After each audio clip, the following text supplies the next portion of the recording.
COVID are highly correlated because they're dense population centers? Yeah, no, that's why the tower specifically. But by the way, like, we are vaccine, live. yep. Just Oh, this is gonna be fun. Hello. I think isn't it because Yes, you're speaking to him. China He is made- where it came from, and China is pushing 5G, and China's trying to rely on people with 5G. So this is a good way for them to spy on everyone. I can't Sure. tell. China. It's him memeing that Bill Gates has. Yeah, he muted. Okay, it's an actual call. I couldn't tell if it was him memeing that Bill Gates was calling him because he got his vaccine. And he couldn't finish the conversation. I thought that's where this was going, I'm gonna be honest. No, it's No. not. It's real call. Yep, I see that. Yeah. I will say though, CBD, Josh, Yep. for like migraines has been great. I would agree. Ability. Was it CBD you is who said that? great. Like 2 weeks ago, or was it Pat? I think it was Pat who mentioned it. I know Pat's been like before like it was legalized. Pat was smoking weed when he got you can't migraines. say that here. Hey, of course you can. You can talk about drugs on YouTube. Yeah. Nobody's in here, so it's all good. No, by CBD you mean candy banana Doritos, chocolate banana Doritos. Good news, guys. My appointment on Thursday has been made into a phone appointment because difficulty breathing is one of the symptoms. And God forbid they actually look at my fucking throat when I have throat issues. Like actually, they called Sorry, you at man. 7 p.m. for that. There were new restrictions came out, right? So they're all scrambling right now. No. But like, I'm confused. What are they scrambling for? It's health, whatever. It's healthcare. I mean, they're not restricting healthcare. I mean, other than like canceling all those orders.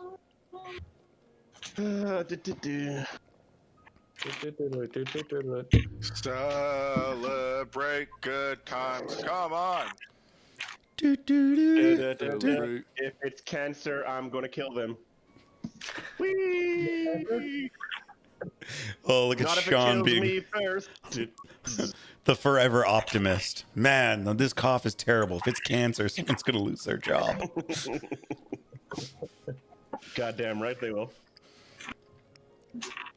We're winners round here. We don't deal in no losers. Oh. The Beaverton with the article headline, Zoom call with American friends starting to look depressing from the other direction. Yeah. What Did can you know you say? that Alberta? Hmm? We all just need to move to Florida where it's not a thing. It's what every one of my relatives seems to think. It's not real in has, Texas the either. highest per capita infection rate in all of Canada and every single state. Yeah. I What think can you say we're during number sex 3 and globally. During family dinner. Sex and family dinner? Yeah. Butter me up, Sally. Past I'm the stuffed. cream. I'm stuffed. Pass it. I don't know if you'd say pass the. I will say you can't say you're stuffed if you are truly stuffed. Bring that extra large sausage over here. I don't know. I disagree. My penis. Brendan's Open your family mouth. dinners are very Get your penis interesting. off the table. Oh my god, I want it inside. Yeah, fuck it. I'm going back for seconds. My penis. Good job, buddy. Wow. Ooh, that was salty. Oh, Yeah. is I've this had how we some just? bad gravy. Is this how we decide initiative now? It's really bad Yes. jokes. Yeah, but then how do we know what the goblins get? Oh my god! Jesus Christ! It's like grandma. Wait, used what just happened? So it was something I saw this on Facebook. I made the post when I wrote the I'm stuffed on there. My dad wrote one on there too. Oh no. It's nice to have the family together again.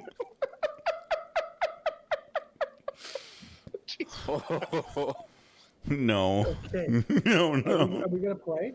I think so. Yes. Okay. Because you said your voice is limited. Well, it comes and goes. It'll. It comes Sean, and did you see my goes. new mug? Family dinner. Ooh. Yes, the gift from the children. I like it. Good job, children. Right. All right. So, does anybody want, or do we need a recap from the last session? I think we should. All right.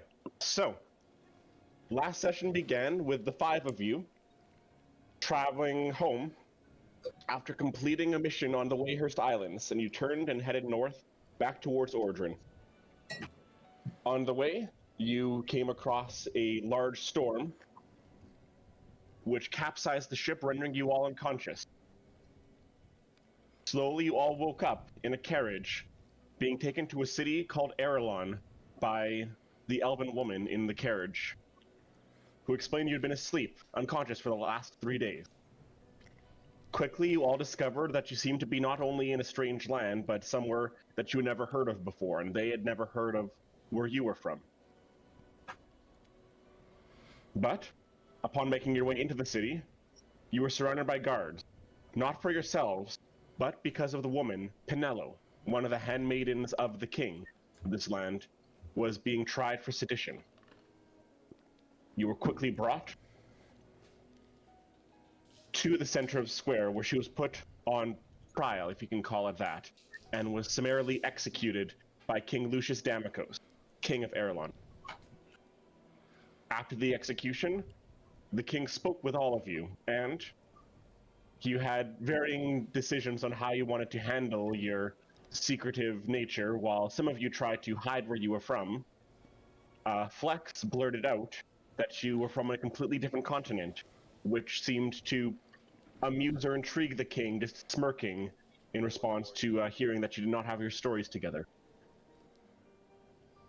The king responded he had a task for the 5 of you, and told you all to spend the rest of the afternoon exploring, seeing the city, relaxing from and recover, and he would come find you, or one of his emissaries would, in the morning. And there was also a fight with some hobgoblins thrown in the mix there as well, of course. Of course. Okay. But no. Now,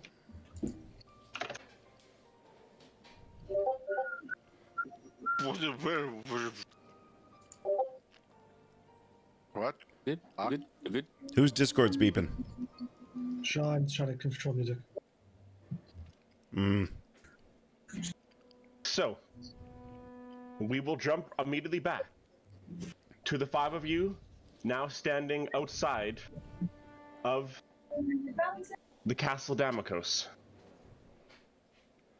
in the large square, which has already been cleared of the terrible incident execution that had happened before. Gone is the podium where you watched Penello Silken be executed, and once more you see shops and stands and people bustling back and forth in the massive square. A large fountain in the center, glistening, shooting water 20 feet up into the air before scattering back down into the 8 different sections of the sun-shaped fountain. The cobblestone beneath your feet is almost a marble, and with the bright sunny day, reflects and doesn't blind you, but just provides a almost aura of light all around you. Sorry, Reslam, your question. Can we bring up the map on Roll20? The map is too big for Roll20. I am going to share my screen here for you. Oh. It's in the thingy thing. It's in Discord. You pinned it. Pinned in the group chat. Okay. It is also pinned in the group chat. Okay, sorry. Continue. Messages. Maps. Are people looking at us differently? Like, are people looking at us like, is there like a crowd of people or anything like that? Or just we walked out of the castle and after the guards like just get on our way, nobody really paid attention to us so far? Essentially, as the gates to the castle open up, you may get a couple, looks upon seeing the drawbridge open. people giving sidelong glances, but really don't seem to give much of a thought afterwards and continue about their business. The guards say not a word to you as you exit, just a simple nod and gesturing towards the out of the castle foyer where you had held your impromptu meeting with King Damikos. Can everybody see the map? Yep. Yes. We're in the square in the middle, right? Where there's the fountain. So right? Yeah. One of the guards would have handed you this map on your way out and directing you, if you need somewhere to stay, head straight south back through Hightown and Lowtown to the Inn District, just past the south gates where you first entered. Oh. Aster would like to ask him if he has any recommendations for a nice quiet place to stay. No. What about a body place to stay? Our mind, standing at his post, his gaze now forward at attention.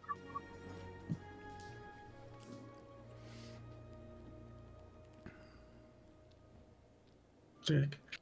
I'd like to remind everybody at the end, as we walk out of the castle, everybody's going to get a message from me telepathically, telling them that we're probably being watched, our every move and our every word recorded.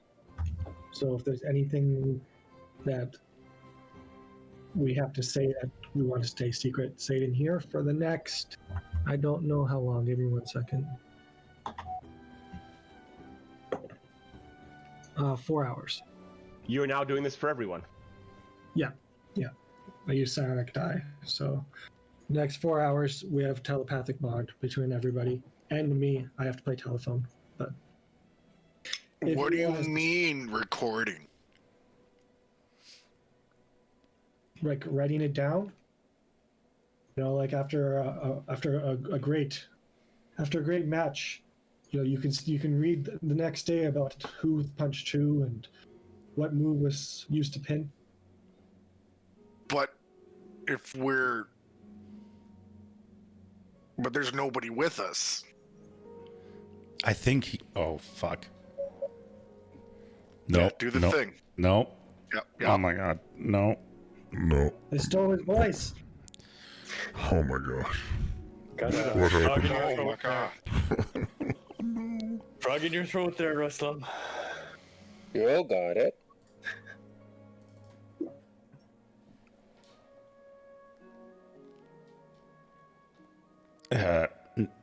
No. No. No. What happened? It's all good. You got it. You'll figure it out.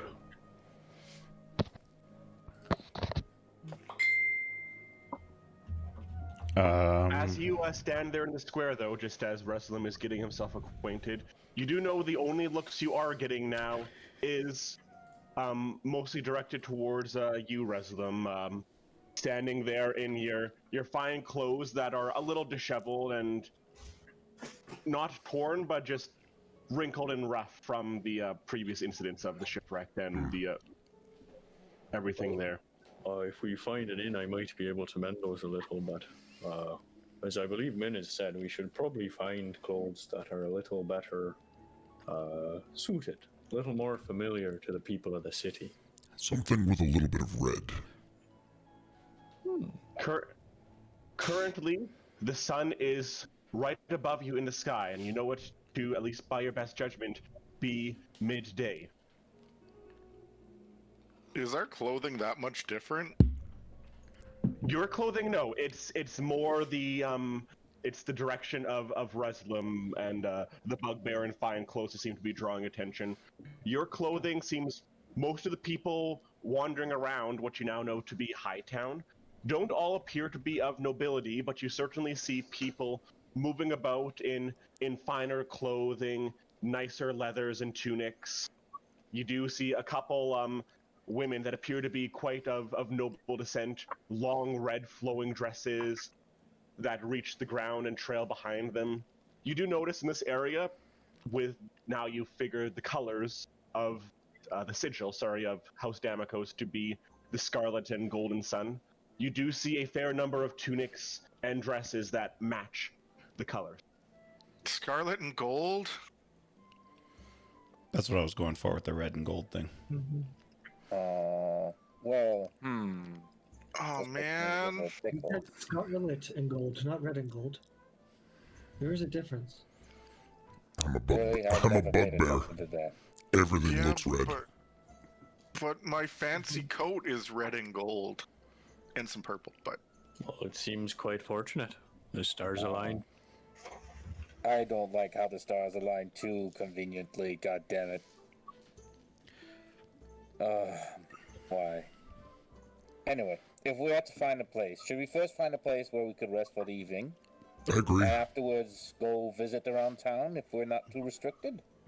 Of course, Thinking. we'll be careful as to keep an eye out if anyone is following us.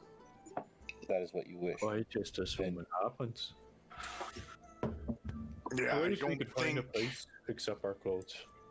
I don't Oh, there, think get we're your gonna be wares, get alone. your wares. You looking for some nice golden bracelets, necklaces? Finest in the land, straight from the mines themselves. You there, sir. You're a big fellow there. That mask, wouldn't that look excellent with a few extra gold chains wrapped around you?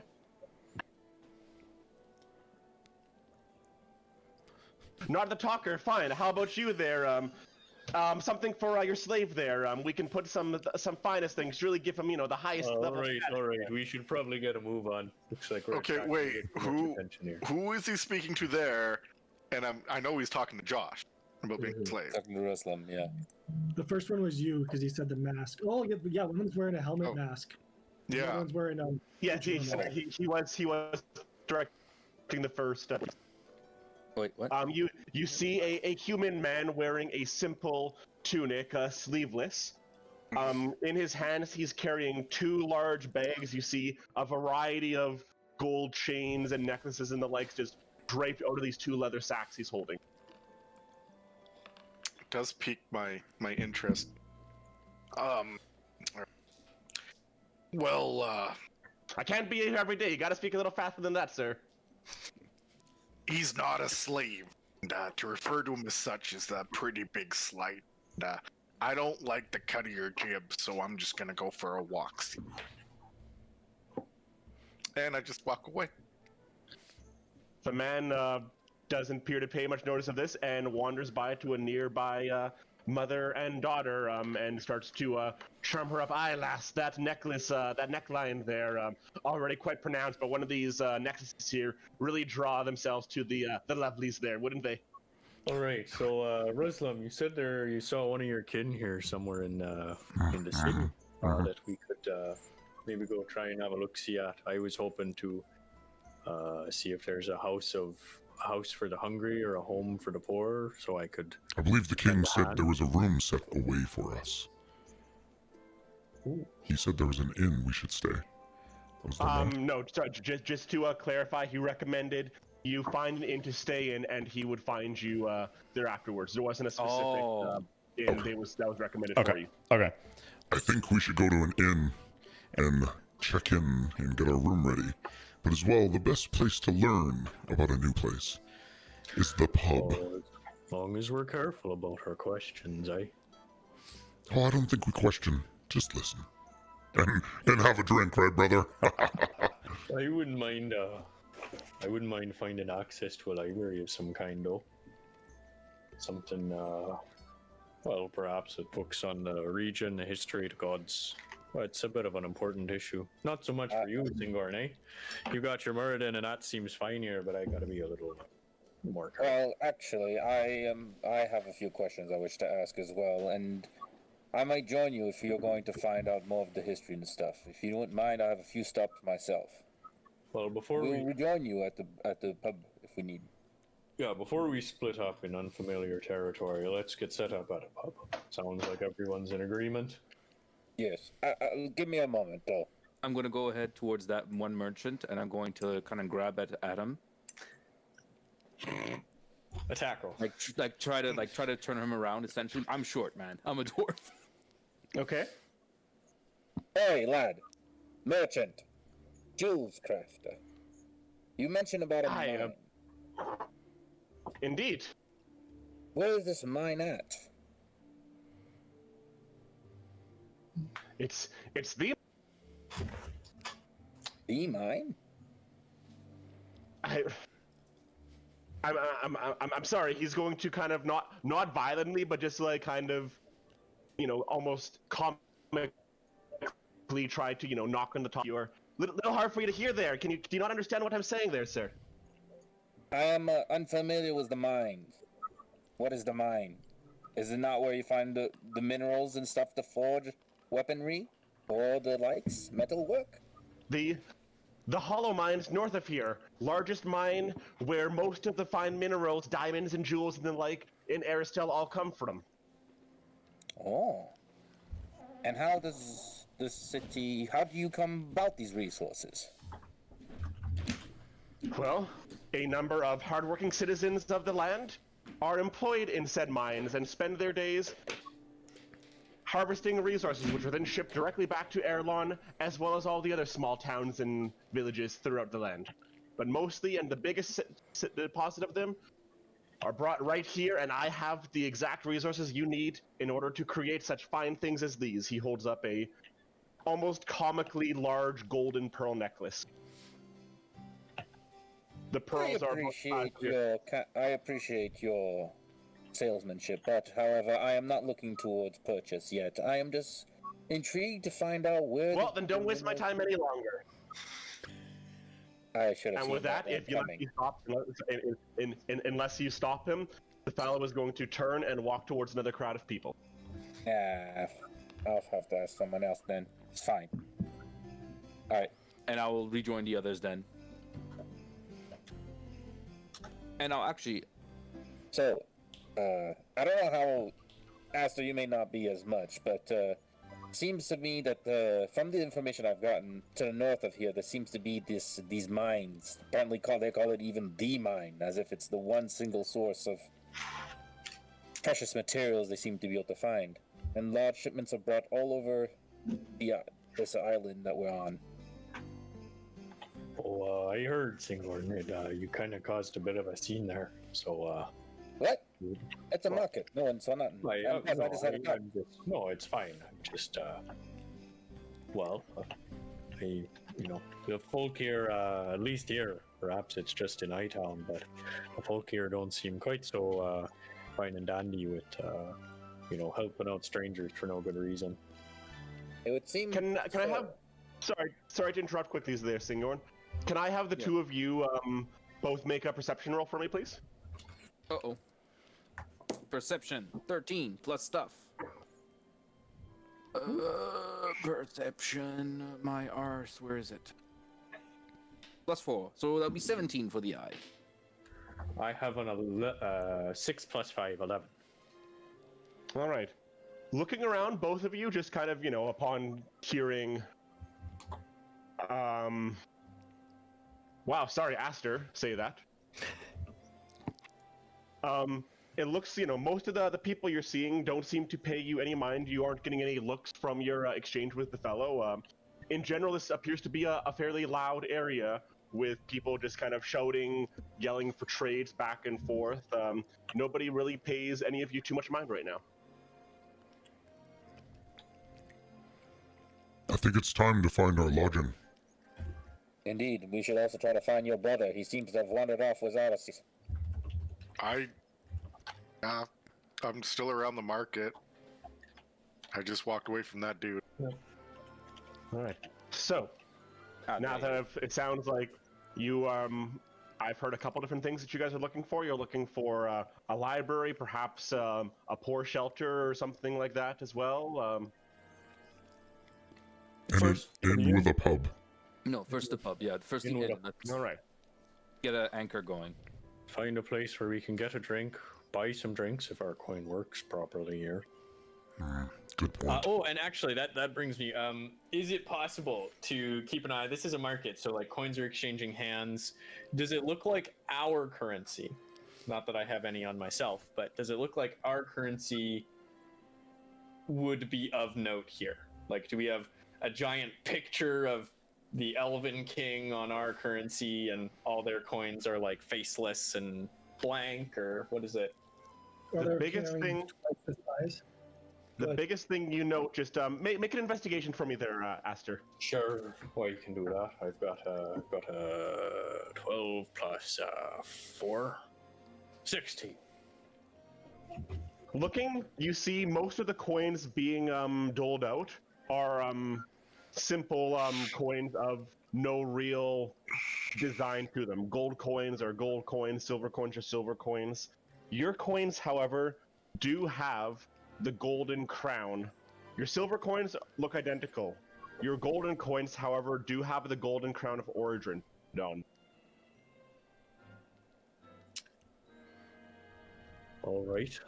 Is it clearly like? Is it just a golden crown? It's just so on the gold coins, it's almost like a pressed, like very like it's almost just like a pressed, like it's a slightly lower level where the crown has been pushed upon it. Other than that, the size of the coins are essentially indistinguishable. All right, and then And that is only on one side of the coins is this golden crown from origin.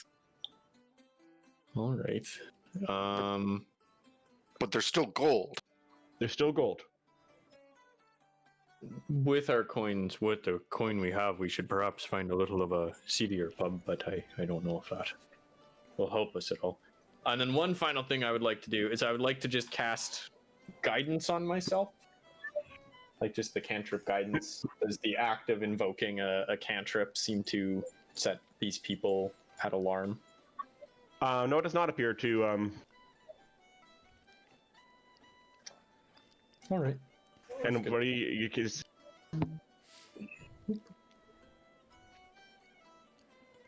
I'll just by the sign of the clover, I bless myself with some good luck. All right. So, with that being said, the five of you start to make your way south, exiting the square out of Hightown. Once again, passing through the large gateway, leading you into Lowtown, which takes you about 20 minutes to get from where you currently stand in the front of the Radiant Square to the beginning of Lowtown. Is that under guard? Like when we walk through, do they like check us out? Well, no, not check us out, but you know. Nope, they don't appear to give you much of a look at all. There are, as you walk through the gates, you do see a number of guards. You probably see 12 guards standing at attention at the base, and at the on the top walls, you can probably see another 12, 14 guards up above as well. But it doesn't appear that the city is segregated in that regard. You are able to walk freely from one section into the other. Perfect. But moving into Lowtown, you certainly do notice a bit of a change. Whereas even just the little bit you were in Hightown in the Radiant Square there, you noticed, very lively music, colors everywhere, a general, bit of opulence, wealth that you can certainly see around. Walking down the main path of Lowtown here, you don't see people that are poor necessarily, but it certainly doesn't have the same extravagance that the little bit of Hightown you've been so far in seems to. Passing through, you do note most of the buildings here appear to be of basic wood log designs, not some of the stonework that you saw within Hightown, and either with log roofs or a simple clay, sometimes painted roofs on top.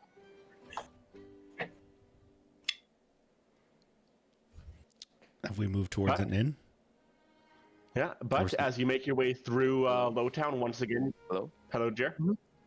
Sorry, I'm so sorry. My mic died, so I had to reset the thingy. I just want to ask, when we spotted that solitary bugbear, was it in Lowtown or Hightown?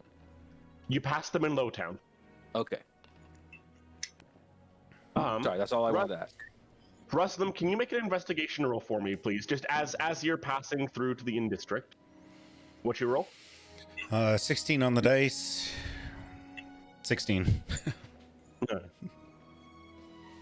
Your eyes darting around through Lowtown, you know, seeing if you can catch a glimpse of another bugbear that you had seen before.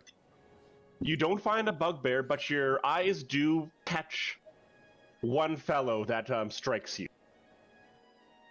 Off in a nearby alley, you can see a man struggling to stand or sit. He's got a hand pressed on the wall and groaning, but the reason that he catches your eye is he starts to convulse and he vomits. And as he vomits, you can see a bright blue liquid expelled from his mouth as he vomits, collapsing to the ground. Here's a what? Bright blue. Yeah. Okay. Does that mean anything to anybody else? Is there a reason I should be? Well, that's completely up to you, but we don't know anything. It may have if I was paying attention, but I'm same. definitely looking like up and about at like the different buildings and stuff. Okay, I'm gonna go over to him and ask him if everything's okay. Excuse me, sir. How's this Rastin going? Is everything all right? All right. You approach the man who appears to be in his early 20s, a human man. His hair dirty, and even though it's dark hair, you can see just mud and filth just matted in his hair. His clothes are tattered, and he's clearly slept in them for likely many days. As he looks at you, his, trying to pull himself up, he groans a bit. I'm good. And he wipes his mouth. You see the last bit of blue liquid, fade. But you do see, while the liquid has faded, his lips are stained a bright blue. And his skin is pale, and there's almost a bit of a bluish tinge to his skin itself. His eyes, bloodshot. You say you're fine, but you look very unwell. What is this blue substance upon your lips? Oh, fuck off, it's mine. And the man is going to reach into his pocket and grab a small flask and go to take another sharp swig of it. I'm gonna knock As it. I'm gonna knock it from his hands before he takes a drink. Make an athletics roll for me, please.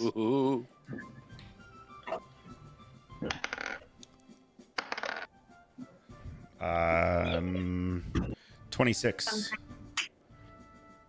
All right. The man clearly not very conscious at the moment. It's almost effortless, and as you smack it down, he's barely holding on to it as it slams to the ground, and you see a bluish-white liquid drizzling from the flask. The man is going to fall to the ground, and he's going to start to try to lick it up off the dirt. What are you doing, Wrestling? It's fine. It's still good.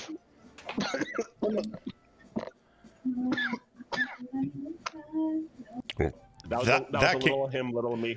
Okay, I was gonna say, like, what's going on here?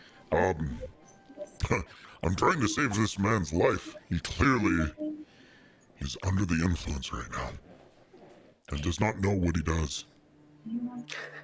So you broke his stuff. We don't know the laws here. It's not broken. It looks broken to me. Did it not shatter on the go hide underneath the cart again. It's a metal flask he's holding in his. Okay. It fell to the ground and just the contents started to spill out from the top. Okay, I want to talk to the gentleman. I'm gonna ignore what's going on back there. Where did you get this flask? I don't know.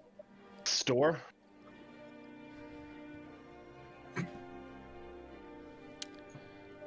Where did you get the materials that are within the flask? The beverage. You looking for a Sanish hookup? What? Sorry. You looking for a hookup for some Sanish? You're looking for some Sanish too? I can find you a guy, but you gotta pay me first, and I'll tell you who to go to. Oh, good friend, I think you can tell me where he is.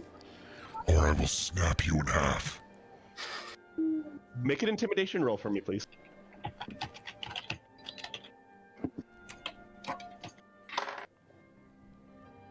Very nice. 18.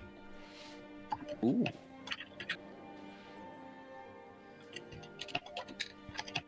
Look, I don't want any trouble, man. Like, he's usually found somewhere behind the clock tower and the rookery, but if you see him, if you want to bring me back some, that'd be good. It depends. Can you tell me, good sir, is this an item that is allowed to be purchased under the rules of your land? Of course it is. And he's going to put a finger up to his mouth and go, shh. I understand. Now, if you'll excuse me, the man is going to just fall back to the ground, his legs essentially giving out underneath him, and his head is going to almost crack against the side of the house he is leaning against. But he doesn't appear to really pay, the pretty good bump that he just took any mind. He's just going to sit down, reach for his flask, and start to drink once more. Uh-oh. Rosalind, catch. I will toss him one of my 2 remaining good berries, 2 of which are on Penelo's dead body. They did not do her any good, unfortunately. So I'm going to catch one. You threw me 1, you said? Yeah, just the 1. Okay. And then Aster's going to kind of point to the fellow.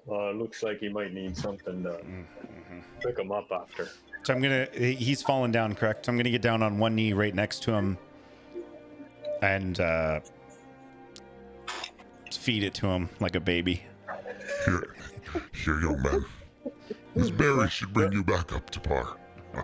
The man, as you feed him, he essentially like slumps his face like into your hand, and his lips barely just moving to try to grab this berry out of your hand with his mouth as he lays there.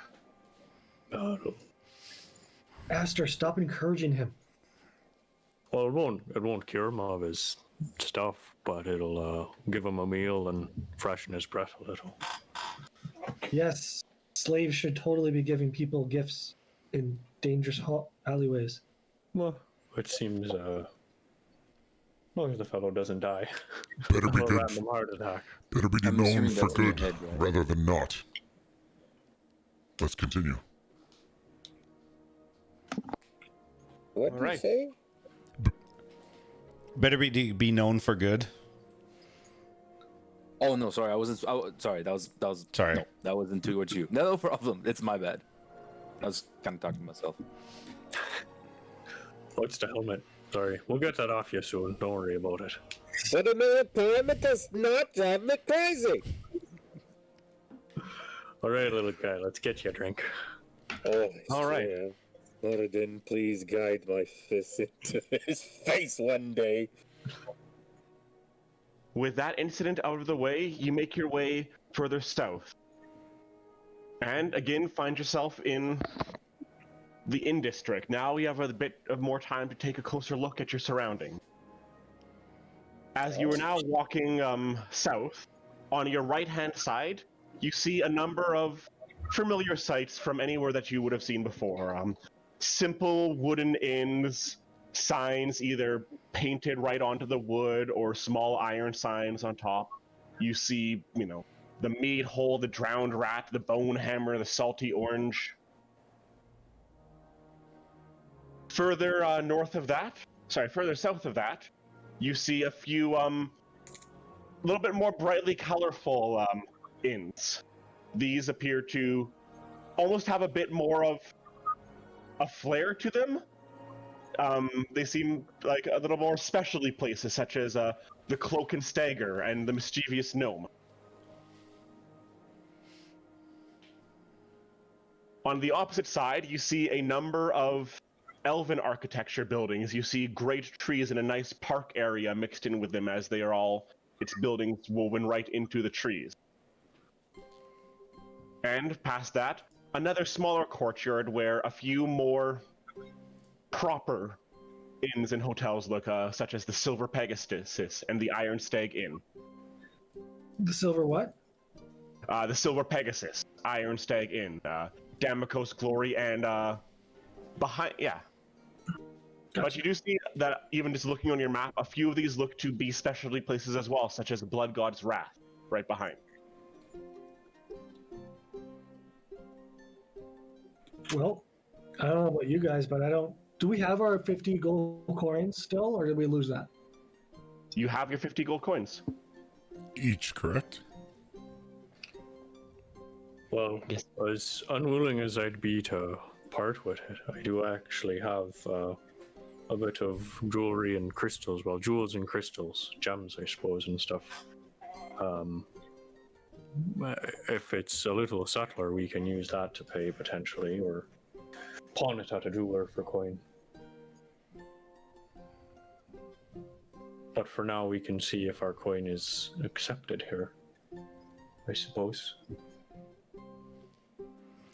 I vote on a little bit of a cheaper place to stay. The Salty Orange sounds interesting. Well, I'd hope it's a place for sailors and folk. I can get kind of the run of the town here, but if there's not another sailor's inn up closer to the docks.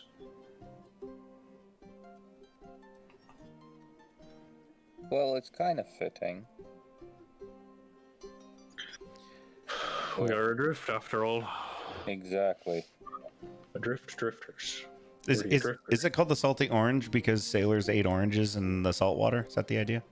Is that what makes it a sailor's Who inn? knows? Maybe that's what we think, anyhow. Well, let's go and find That's out. my feeling. No point in belaboring it. So, as you approach the I sign of was the more partial to the bone hammer. To the bone hammer.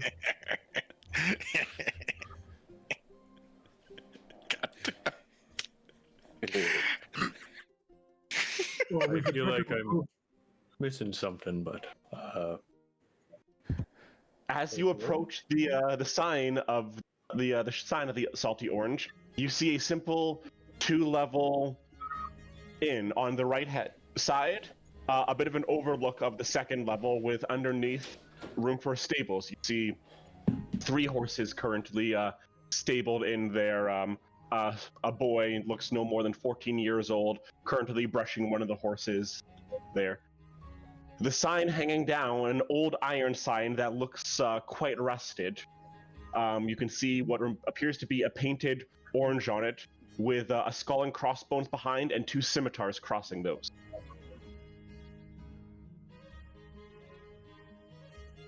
Well, it looks like you guys might fight right in here.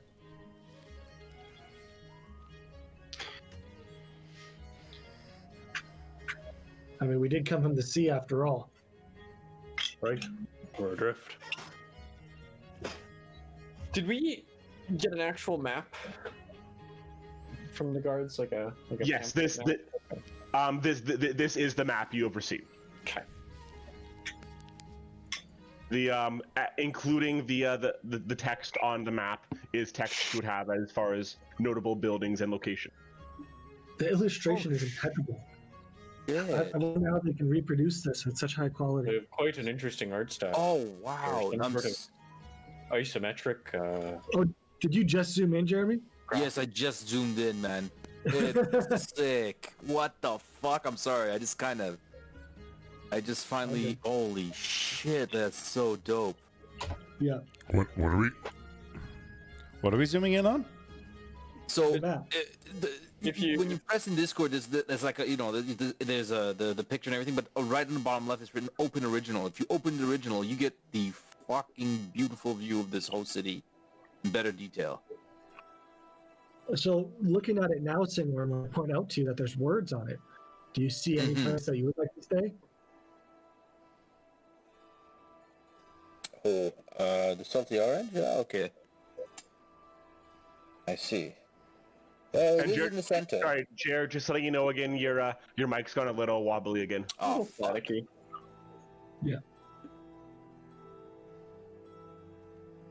Must be a charge in the air Hello? here, working with the Hello. metal. Infinitely better, Is sir. that better?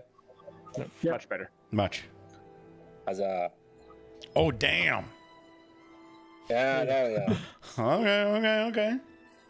I see. Hold up. Bedrock and Stoneforge. Did we see those or no? Yeah, it's on the map. Yeah. No, I know, but where we? Okay, well, all right. Fine. Like they're hidden behind another. They're hidden behind the salty orange and bone hammer for us, but Yeah, that's what Yeah, I'm I mean- saying. That's why I'm saying like we didn't really see it. That's why I'm like, Yeah, okay, fine, let's they're go on to the the map. salty orange. We'll see it later. It's fine. Well, like you can see it on the map. Do you want to go check it out? well, that's if he's looking at the map. That's fair. That's fair. Yeah, I'm following you guys for now and keeping an eye out. To be honest, I'm keeping an eye out. Is anyone following us, sir? Can you make a perception roll for me, please? Yes, I Can I can try. assist with that, please? 15 plus 4, Sure you can. 19, good sir. A 19, and you were going to help with that as well? Yeah. Do you want me to roll, or do you want him just to get advantage? I'm going to have you roll. I will be choosing Yeah. the better of the two. Okay. Oh shit! Min disappeared. Why did Min disappear?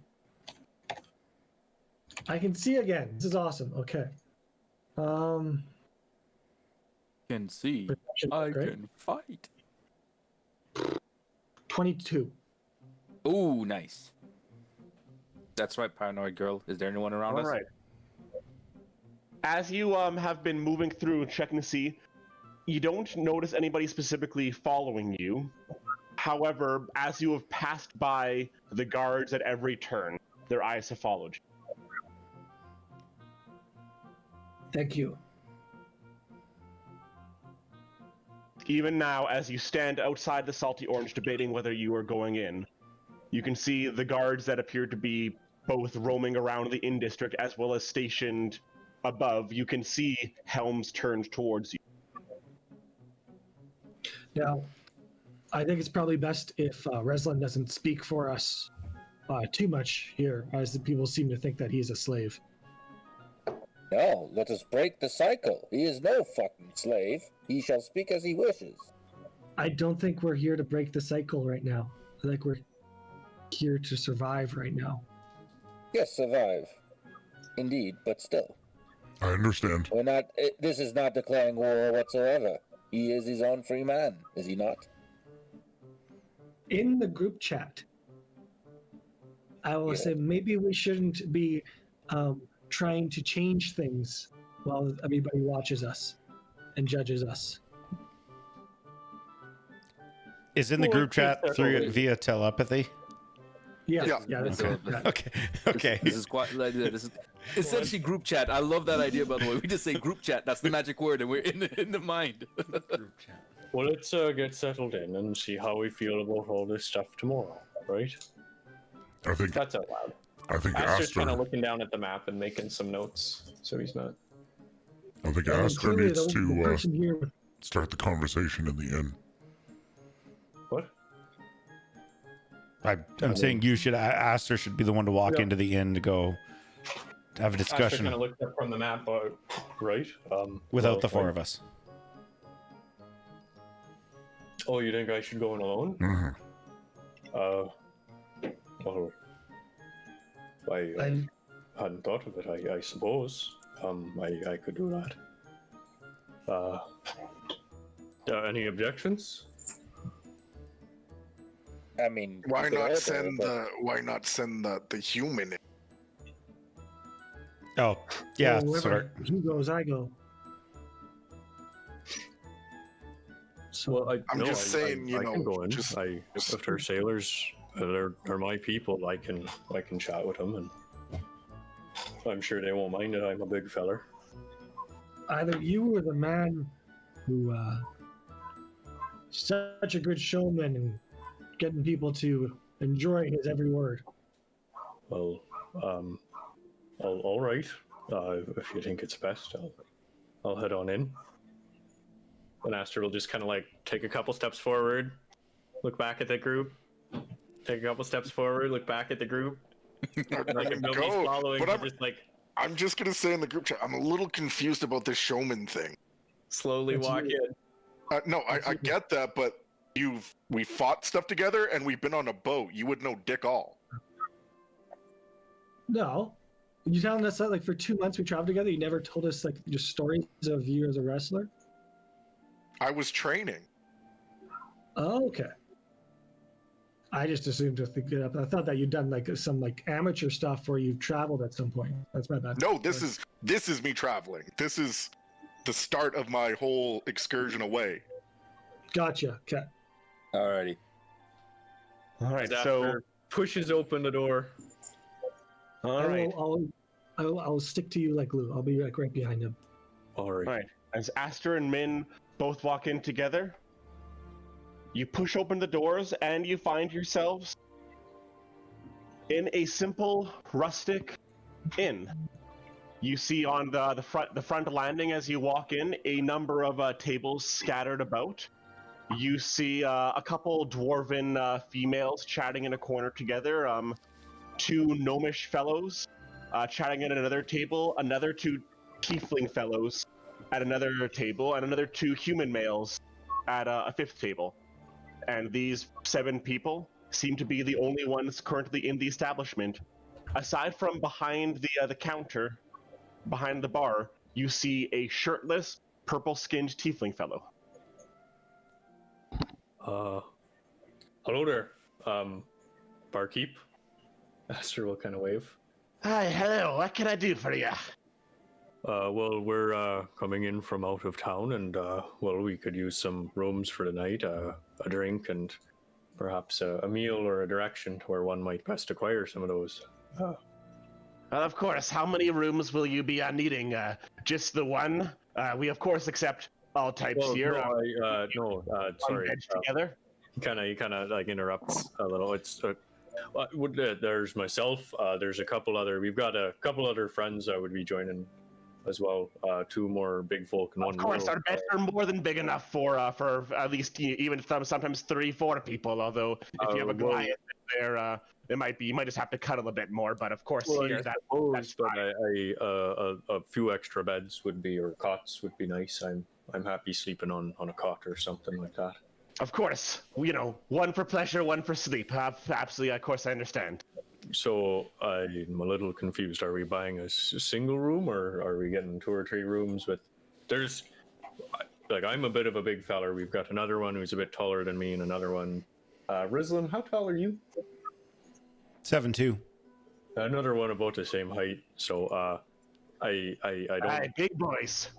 Yeah, well, I don't know if you're blustering or not, but it would be quite a stretch to fit us all in a single room. But if that's what you've got here, then I suppose that's what we could use.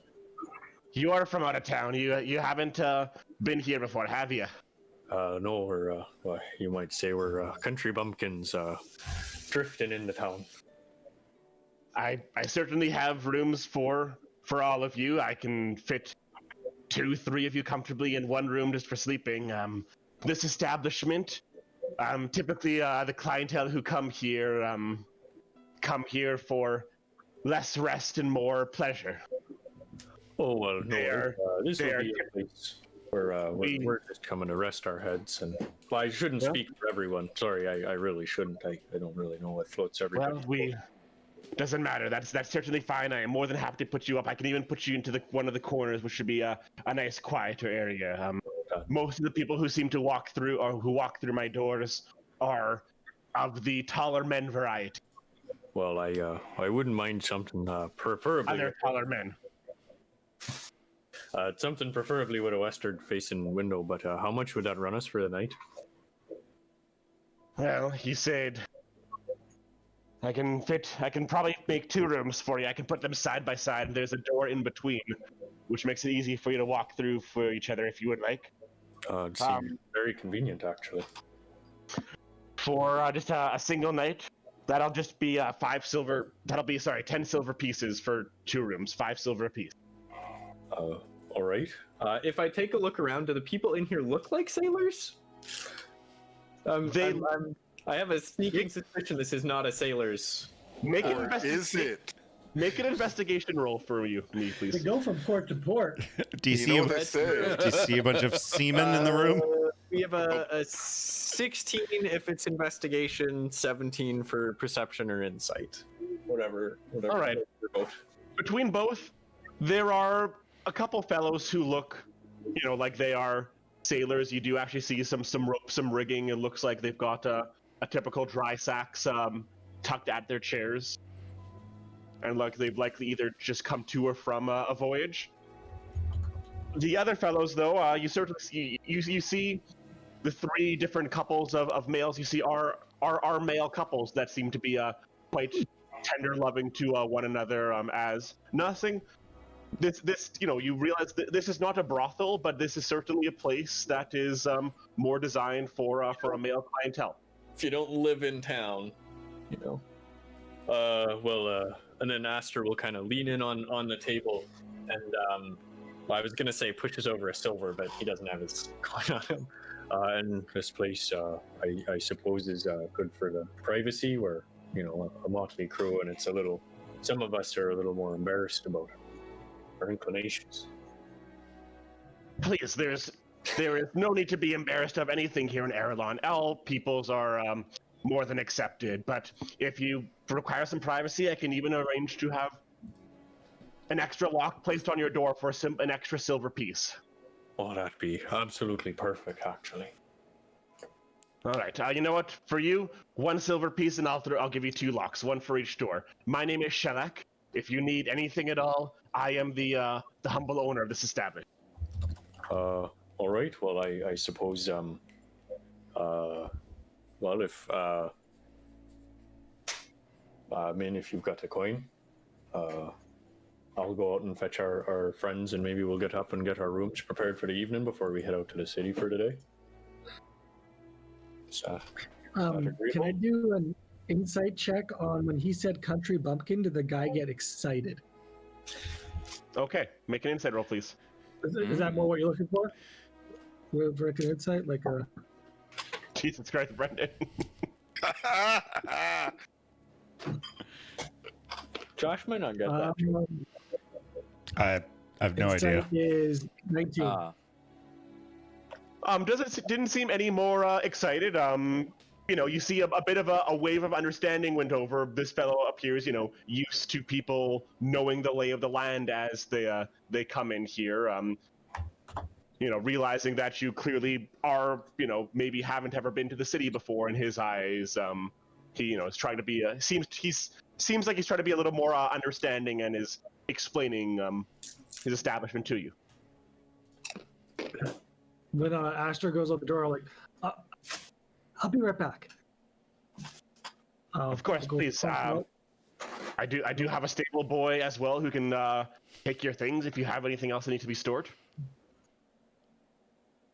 Doing course you nothing do. with a boy. I'll go outside and see if Aster. I'll be right behind Aster. So, no, you go ahead. I'd be like a little bit behind you. I was just as I step out, our companions are still on the road. They haven't been kidnapped by guards. They are headless, lying on the ground. Fuck, I knew it. All right, well, what'd you guys roll for backups? Backups? What? Oh no! If Flex dies, I just quit D&D forever. Oh, is this if you die in the game, you die in real life? Uh-oh. Yes. Sweet relief. God damn it. Yeah. Yeah, Josh, you didn't realize we played D&D in hardcore mode, did you? It's time to teach you the real magic, Elfstar. Stop. Just little red light. I should like this like sniper dot right on the side of my head. You better roll good. Heal me, dog! Heal me!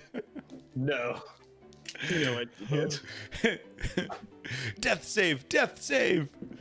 And that one! No! Goodbye. All right. Sorry, and then Tyler, you had. Well, Lester just kind of steps out of the tavern.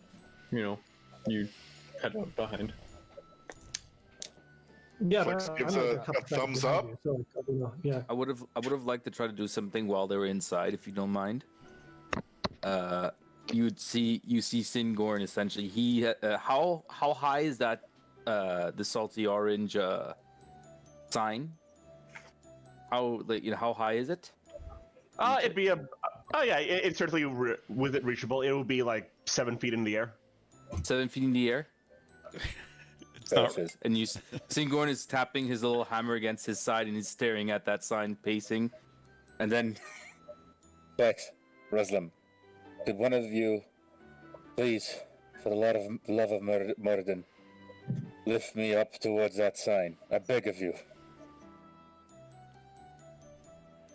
I'm just gonna look at Flex, and I'm gonna look at him, and I'm gonna look at Flex. I'm gonna do the same thing. I can, but I don't know if I will. What's the reason, you little man? I have an itch. I just please get me up there. Just An itch let me to fix that sign. It's killing me. That sign's crooked. It's been crooked this whole fucking time. I need to fix that. I can pick you up for that. Thank you. And then I will pick up my small comrade and hold him there while he fixes the sign. I will cast cantrip mending and try to remove the rust and make it look clean and straight and just the way it should look in Alright. his eyes. You see, some of the rust starts to fade away. The sign itself was actually slightly crooked, as the chains that were holding it up were a little rusted and a little chinked to one side. And as the rust and the brittle fades away, the sign looks about 15 years younger. A little Master what Min in the side, Sean? A little what? A little chink. Don't be that guy. I've always been that guy. I know you have. Howdy there. Thank you very much, Ruslam. We're going to get this stream demonetized. Looks like we found the right place, amen. As Ruslam is standing there holding Singorn. What? Thank I've got you very us. much, big guy. We've got us rooms. Min's got us rooms. We can stay here, but What? it does appear to be a gentleman's club. I'm not sure how quiet our nights will Well, be. we are gentlemen. I Right. think it'll be fine. And besides, if there's a little bit of noise from people roughhousing or rowdying about, I don't really see. If anything, it adds to the privacy. He gave us extra locks for our doors as well. I walk over to why do we Ruslam need and extra locks? I walk over to Ruslam and I just pat. Look at how gentlemanly he looks in his fine clothes, and I give him. We should really get those fixed up though, dried out. Where maybe if I mean, this might not be the place, but an iron and Sorry, it's you guys, it's a place where people go to, what her mom used to say, I think the go word to is enjoy some. wrestle under fornicate. the sheets with each other. Fornicate? Not as much to Is sleep this- and travel. Is this a brothel? Is this what you're trying to tell us, girl? Not quite, but like a home away from home. Well, I don't see the problem. Yes, a home away from home. We're away from home. Like Right. Ruslam is this like I don't know what they're. We're gentlemen. It's a home away from home. I don't understand. It's I Okay. as well. Sorry, Min, but I don't quite understand your objections. You might need to spell them out a little more clearly. I would just prefer to stay at an inn that is an inn, and not a bathhouse for people to fornicate in. Why, but doesn't it provide us with a little bit of needed noise cover? I don't think so. It's not like you have anything to worry about. Thank you there. You have the incorrect tools for the gentlemen that took place. Oh, that come to that store. It's the safest place in the city for you. Fine. Well, to be honest, as well, we shouldn't have too much trouble here. Also, daylight's burning. I agree. I think we're worrying a little too much about this. One night here can't hurt, And then, well, peeking out around the corner, I think I saw some that our helmeted friend might appreciate a little more for tomorrow. Hell, we've already fixed the sign. My Oh, I see. customers at home. I don't know. That might have been part of their aesthetic. Wait, you mean men come here to find men? Sorry, what? Hey, Flex. Men come here to find men. Yes, you should be able to find many men who'd Yeah, love to I believe wrestle so. you. And then he just looks, points at the other. So what do you think happens at the Bone Hammer?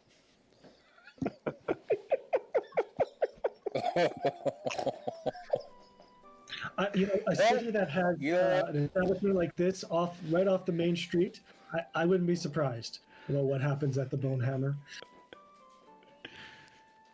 Okay, Ruslam is frustrated at this point, and he just wants to get to his room. So he grabs one of the. I need 2 silver apiece. Oh, okay. Here you are. Yep. Sounds good. Check. Oh wait. Sounds Silver good. apiece plus 1. Well, I mean, Astor can pay for the +1 if he thinks he needs a lock on his door. Right. I'll pay for the spare. You take it out of my share. There we go. So yeah, I'll And go are back in and I'll plop down 11 silver pieces. Okay.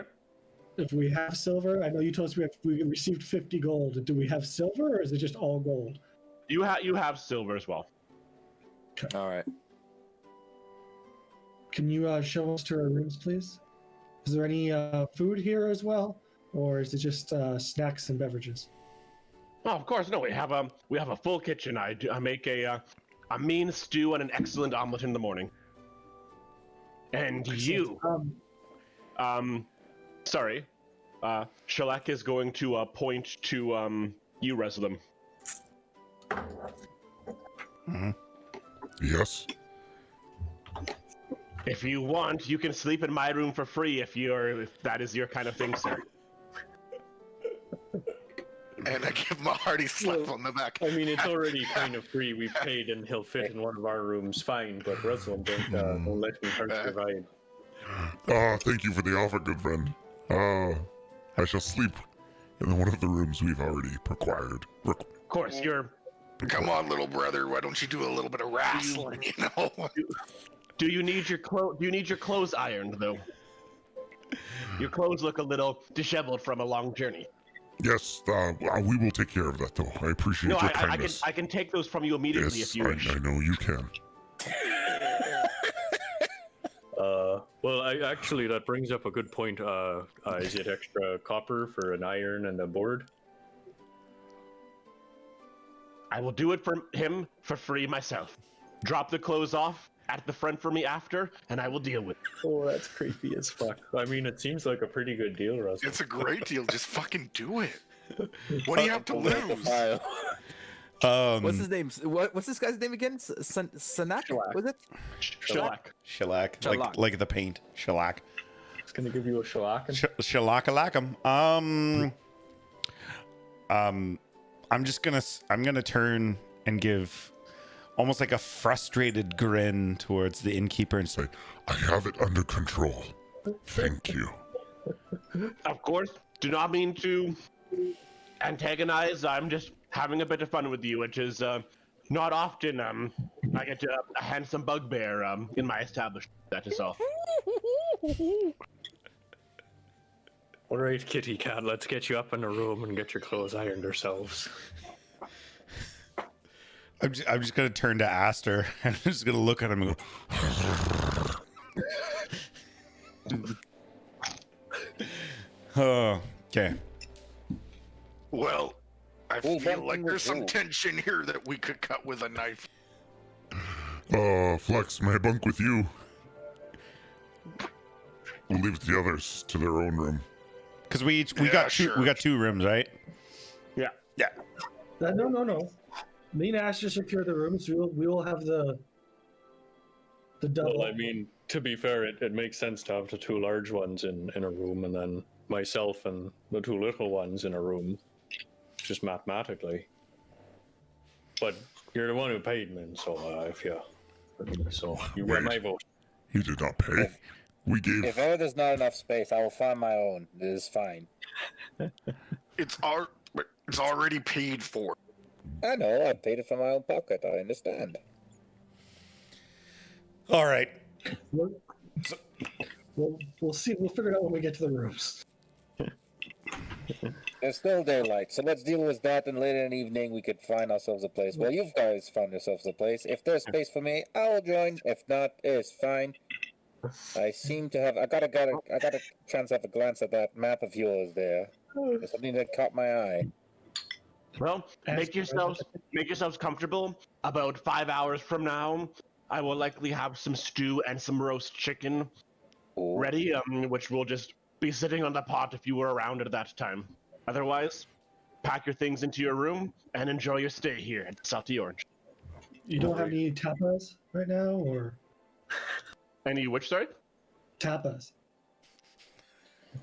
I can certainly we certainly have ale and hard bread if you are looking for the like. I might have some leftover meat from last night that we can pull out of salt. Do you not have anything that's not hard or meat? We just did have a full meal. I think the only things you can find in here are hard meat, my friend. Well, he did say he's got plenty, but I don't. Oh, So did we eat already today? We had a We good we were hosted by the king. We ate by the king. Also, Oh, we wait, had with the good king. berries. Right. Thank you. Sorry. Yeah, we ate. I certainly have a nice spinach and herb dip. I also make from time to time that I can certainly prepare for you as well. just That'll some be drinks fine. right now to take up to the room, I suppose. All right. Well, Well, be gone with you then. And he smiles, gives a slight polite bow, and then returns behind the bar where he goes and serves drinks to a couple of the other residents. Sorry. Those locks that you spoke of. Yes, sorry. He as he gives you access to your rooms, he hands you two simple padlocks as well. Thank you. And the keys? And the keys. No. Okay. We head up to our adjoining rooms with a door that opens in between the two. Oh. All right. Once I get into one of the, well, I'll get into, I suppose, Aster's and Min's room, I'll start removing my armor. Takes for me 5 minutes to do so, to get into plain clothing, essentially. Doesn't it take 5 minutes if you have help? I mean, I'll help you, fella. No, it's 5 minutes. Sorry. It's not plate. Plate's 10. So Do you the have two, armor? Yeah,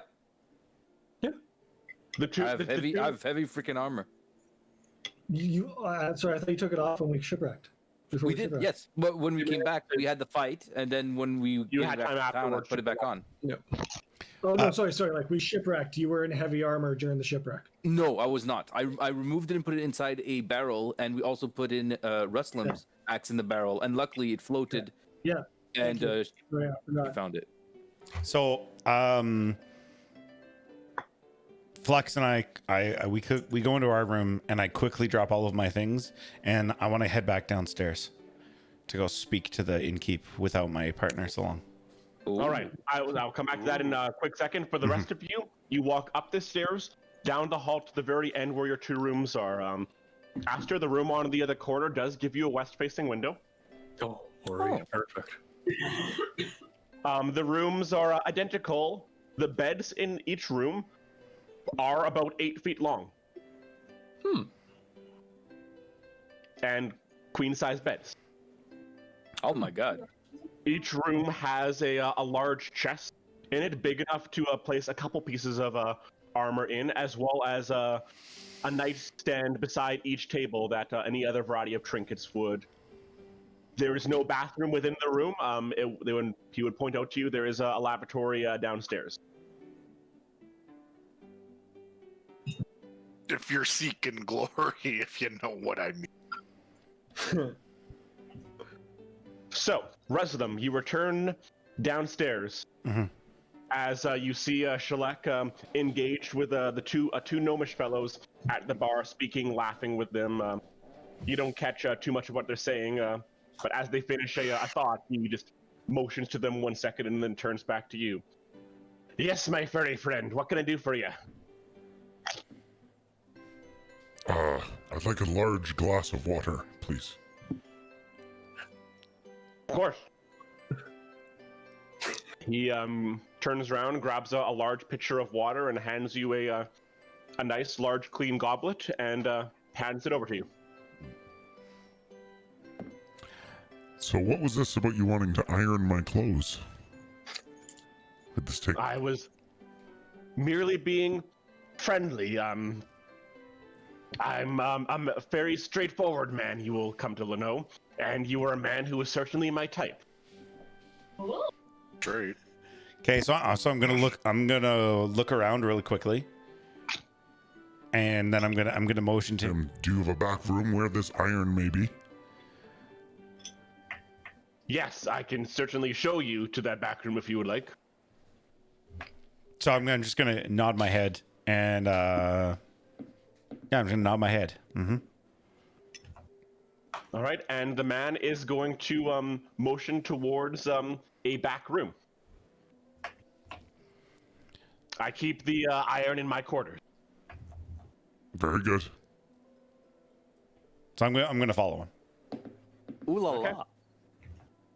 Shalek goes around the corner and opens the door to his room. You see it's a much larger, it's probably about the size of your two rooms combined. A simple kitchen, lavatory, storage closet in the room, and a large bed in the corner. On the wall hanging above the bed is what appears to be a hand-painted picture of Shalek. Essentially, as he is now shirtless, wearing fur pants, sprawled out on a large bearskin rug. Okay. I'm gonna remove just my fine cloak and hand it to him. And Thank you for your kind offer. I find my fine clothes, although slightly distracting on a bugbear, help ensure that people look at me a little bit better. And I was... Make a persuasion roll for me, please. oh God, where is this going? Slick, you got this. What's going on? I don't know. A persuasion, you said? Yeah, Okay, I got nothing for that. So 16. with advantage, please. Okay. Much like my butthole. 16. There's romance on planet Earth. Right, well, of course you always want to look your best. I know there are those in the city who don't take too kindly to bugbears. Many see them as only slaves, and sadly that's true for some, but I am a open man who does not view such things, and I do not, unless I was told directly by you, I would never assume you were a slave. Oh, I appreciate that. Thank you very much. Over my travels, I've learned to forget quickly what others say to me, except for my adopted brother. I have a quick question. So, I'm gonna keep talking. I'm cloakless though at this point. Yeah. Ooh, yes, you are. speaking of perceptions and thoughts of others, can you tell me anything about your king? Of course I can, but would you like to sit down, get a little more comfortable first? I can get you something a little stiffer than Oh, I that thought you water as said- well. I thought you said kink. You said kink. I said king for sure, not king. Tell me a little more about your kink friend. I was like, wait, Tell me a what? little more about your bugbear. Oh my goodness. Well, one day a bugbear. Get your mind out. Okay. I wasn't sure where this was gonna go. I'm still not sure where this is going to go. Okay. Does So- anybody know where this is going to go? So I'm just gonna. No, but it's, provocative. I'm just going to take a look at Shellac and just politely nod as I sit on the floor cross-legged. I've spent many a time without a bed or a place to live. Beds and others make me feel very uncomfortable. I shall sit here. And That is fair, but you should start. Sorry, go ahead. I'm very mindful to keep myself between the door and Shellac at all times. So Okay. I'm obviously slightly uncomfortable, and I'm always ensuring I've got an exit at this point. Okay. So Shellac is going to go over to his kitchen area and grab a wine bottle from the side there and pour himself a very full goblet of a dark red wine. And he's going to hold up another glass, offering one to you. Ah, thank you for the offer. Water shall be fine. The day is long still. All right, that's fair. Now, just so I'm clear, again, straightforward and all, am I ironing your clothes or am I ironing your clothes today? Oh, well, it depends on how well you iron my clothes. And I'm gonna give him a sly little a wink at this point. I want him to tell me things. Then Shellac is going to nod, smile, take a big sip of his goblet, and he's going to walk, placing his goblet down. He's going to sit behind you on the rug and start to massage your shoulders. Did you say he was done ironing my cloak? No, he stopped ironing your cloak for a moment.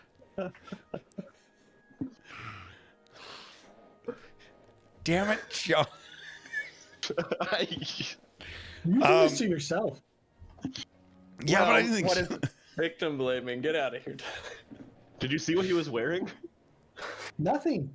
He was wearing nothing. No, you'd for like. Well, No, what is there? I'm still wearing my pants. What is there to say about King Damokos? He rules the land. The nobles have their way, the commoners have theirs. But all in all, I get to run my establishment as I want day in and day out, and I can place my head somewhere knowing I'm safe, so... You take the good with the bad, eh? you speak of the bad. Is there anything else, that you disapprove of? Well, really the only thing you ever need to worry about with King Damokos is anything that he is anything against the crown or his family. I mean, his wife is just as big a piece of work as he is, as is his two brothers. As is his father, well, as his father was, his grandfather, I should say. His father, of course, no longer with us, bless him. How long ago did that happen? What, his father's passing? Mm-hmm. That was rough. Man, already we're coming up to 10 years on the 10-year anniversary next year. Everybody in the kingdom attended the funeral. They made sure that every single town was emptied out in the fields here where they laid him to rest and burned his ashes and sent him to Aegir. Glory be to him. And was he a good king?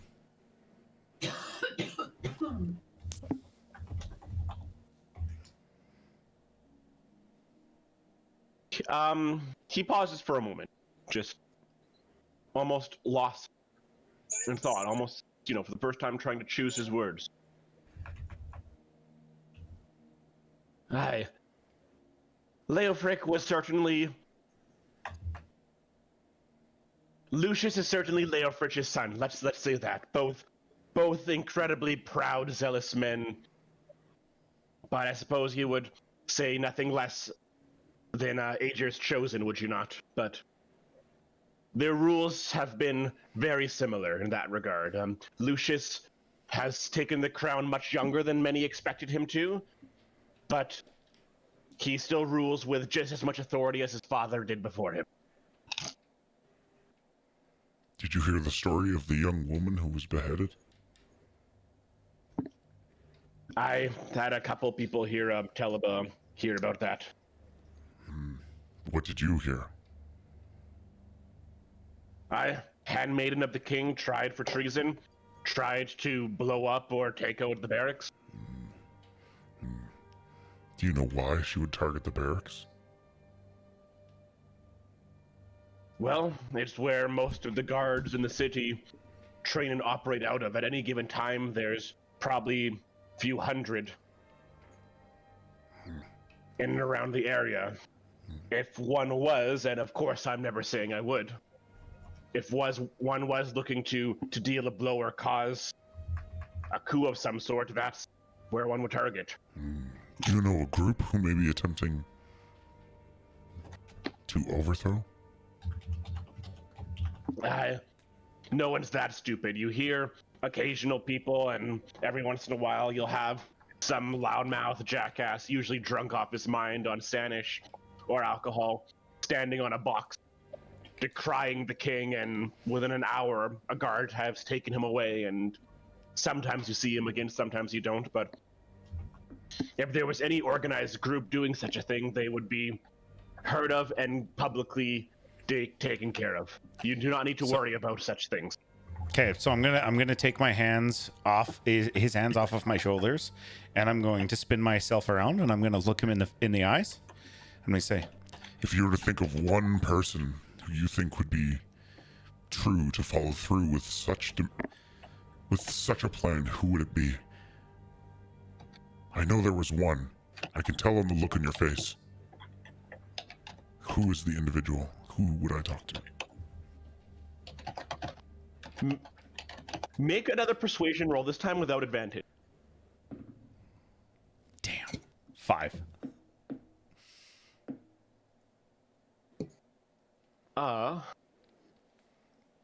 Once again, he is going to just kind of look at you, and he's going to take a big swig of his goblet.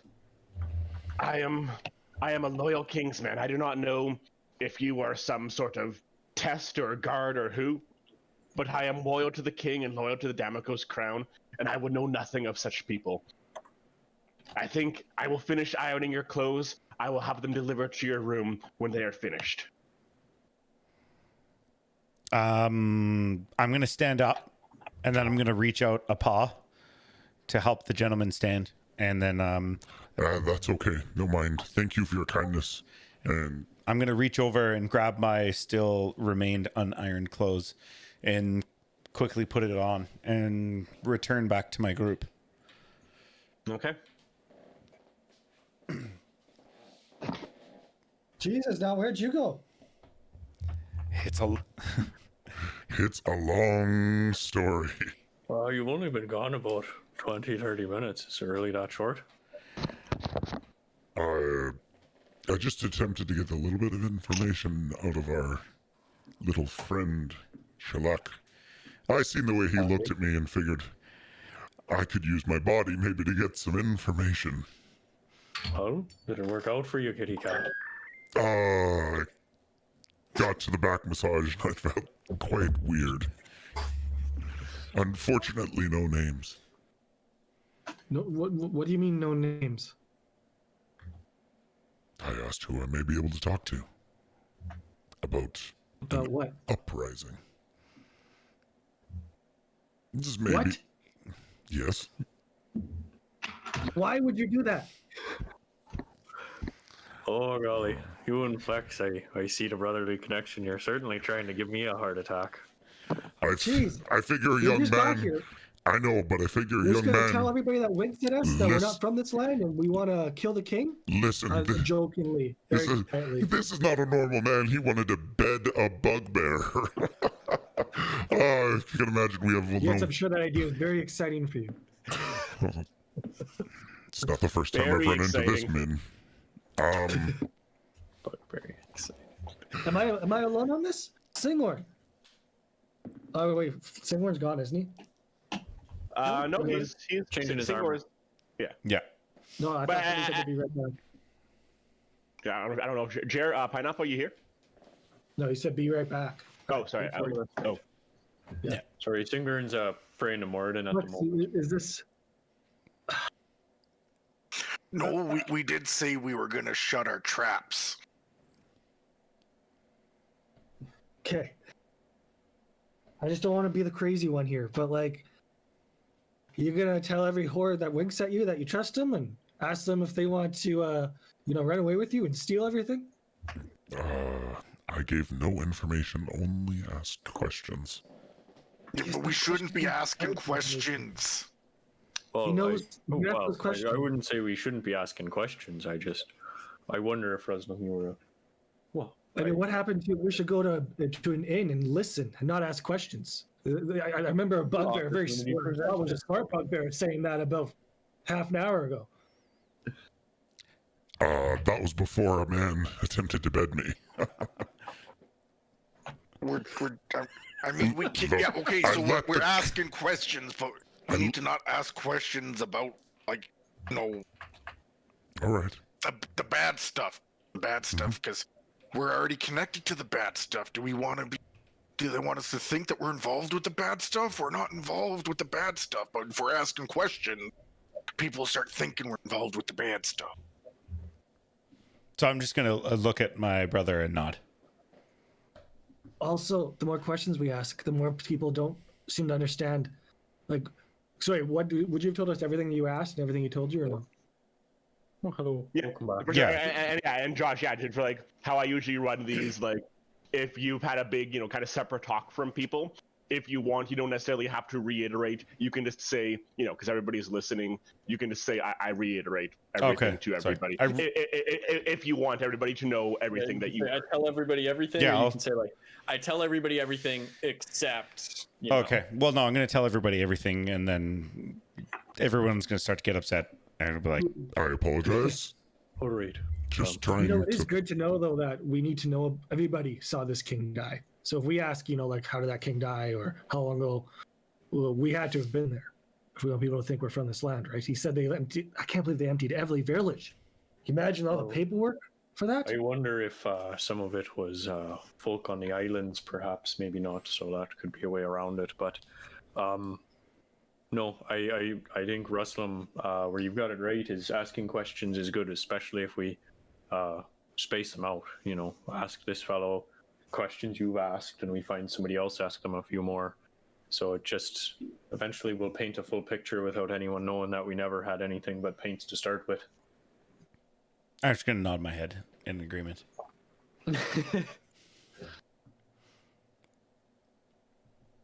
Well, we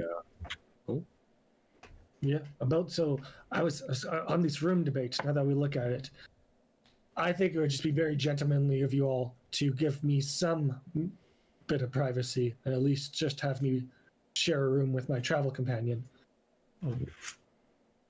all right. Singorn, would you be fine with a cot or sharing a bed with one of the others? I'll arm wrestle you for it. I could find another spot. It's fine. Come on, lady, step right up. Let's just. And just to reiterate, so there's 2 beds in each room. There is a third cot available if you wanted a third person to sleep in a separate bed in either room. I'll sleep on the cot. It's fine. I'll take this. Just as a clarifying note for you, my companions, I know at some point my. Oh, sorry. No. I know at some point my prophetic prowess has been called into question, but if at any point you're unsure about any of your actions, I can take a minute or say 10 and consult my charts and perhaps give you a better idea of what your plans might result in. If anybody wants to go diving off a cliff or that sort of thing. Well, let the gods decide. I mean, you know that I can't beat you in an arm wrestle match. Yeah, I was joking. And you can't beat me in a game of 7s. So, I mean, get the gods decide.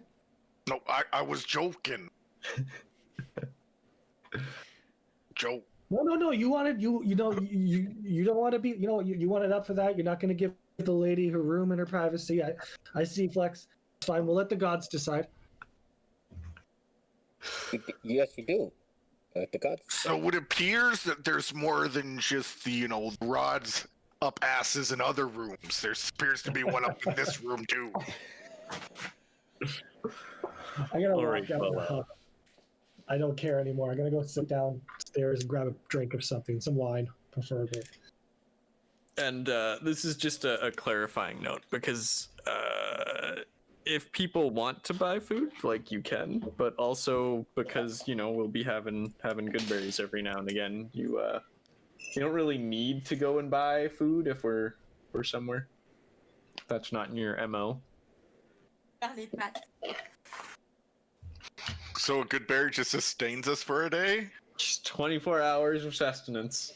Does it taste good at least? Yeah, no, they taste. Let me pull up what I. They are not berries. They are little drops of like a yellowy resin that are a little minty, fresh in your breath. You know, they heal you for 4 hit points. You're eating sap. Yeah, it's like a little solidified tree sap. Gum. They're little gumballs. You're eating some stride gum. Yeah. This is what the taste of 5 gum is. Oh god. Yeah. Well, that'd be intense. That'd be a fucking trip. Yeah. Feeds you All for right. a day. So, how much time do you all want to be spending within this inn right now? It's still only midday. Do you want to spend some time? Nope, I'm heading to the market. Ooh, to the market. I would like to head towards a blacksmith or try to find the Church of Mordred. Like I said, I'm gonna be drinking wine in like the main area, and I actually want to investigate one of the locks that we got to see how it works. Okay. Like see if like the locks here are different. Like I don't want to use my thieves' tools when I'm in the in lobby, but maybe in the bedroom, if I to see how to pick it, like how easy it is to pick compared to the locks I'm used to, all that jazz. Perfect. I will have you make a.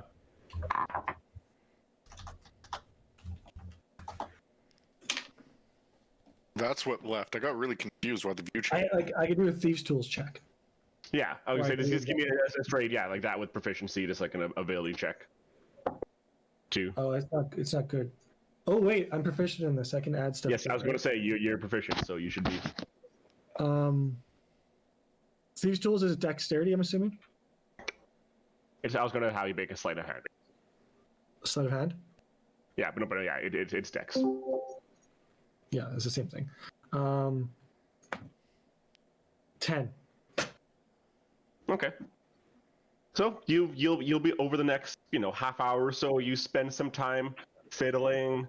The lock mechanics seem near essentially identical to locks appear to be the opposite way here, where most locks you'll pop from the left and latch onto the right. These appear to latch the reverse way, but other than that, at least this lock in particular you're holding. But other than that, everything seems, and after quick little bit of trial and error, you are able to use your thieves' tool just as dexterously as you would your own, or your own lock. That's all I got for the night. All right. So who is heading out? I hear someone wants to go to the market. You want to go to a forge? Are we traveling together? Are splitting up? What are people wanting to do right now? I would prefer to travel together, but it does sound like we each have a different place we would like to go. It is only midday right now. You have plenty of hours of light left in your day. Well, if everyone's got their plans established, I don't know if Min, you wanted to go anywhere, but I know Singorn and I would like to go to a library, or a place Indeed. of learning. Singorn, you'd like to go to a forge or the Church of Moradin, which I think is a great idea. Flex, you'd like to go to the market, and Ruslam, you'd like to go find that bugbear friend, or are you good for the day in terms of excursions with overly friendly fellers? I've had enough of an excursion with our friend Shellac. I'm welcome to just follow wherever the team would like to go. All right, we feel safer with you at our backs, so. But, perhaps we off to the market then with Flex. Seems like a good central point. Well, I'm gonna go make some money. Oh. Well, if Oh. you like. You have a job already here? Not yet. But the people will come. Well, perhaps Ruslam, if you'd like to stay with Brother Flex here.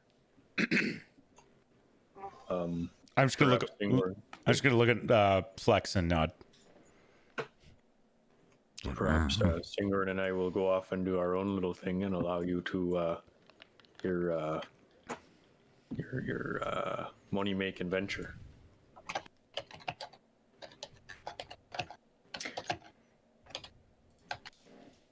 Okay. So, which market are you looking to head towards there, Flex and rest of them? The Lowtown Market, the Sunset Market. All right. So, we will come back to you two in a second. I will first, so you two are going to be heading there. Aster and Singorn, are both of you heading towards the Church of Morden together, or are you, elaborate first? The church might be a fine choice, Singorn. I have no preference. To be honest, I would like to have a word with my god. All right. Well, I can understand that feeling. So yeah, Church of Morden it is. All right. So you'll be heading that. So we will first.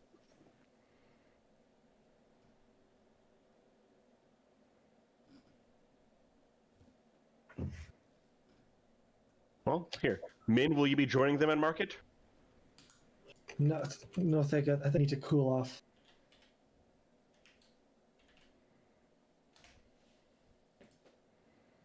All right.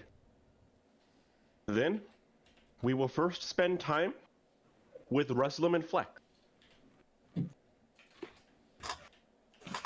The two of you make your way out of the Inn District and head to the the east side of Lowtown. You pass through a couple smaller residential areas here. The buildings here look a little larger than the ones you saw passing just on the edge of the city. And while certainly not fine homes, they do just appear to be larger homes that could probably comfortably fit some larger families within them. You do notice a few different smaller shops. You do see a bakery called Muffins and Hearts. Yes, you do notice the Caterwise Bakery, which depicts a gnome on the front holding a large cake above her head, or above his head, sorry. Simple barbers, smaller shops, convenience stores, a small little residential settlement. But you move past, following their dirt road, and a couple buildings catch your eye. One is a large stone fenced area with a big sign in front called the Aerillon Education Center.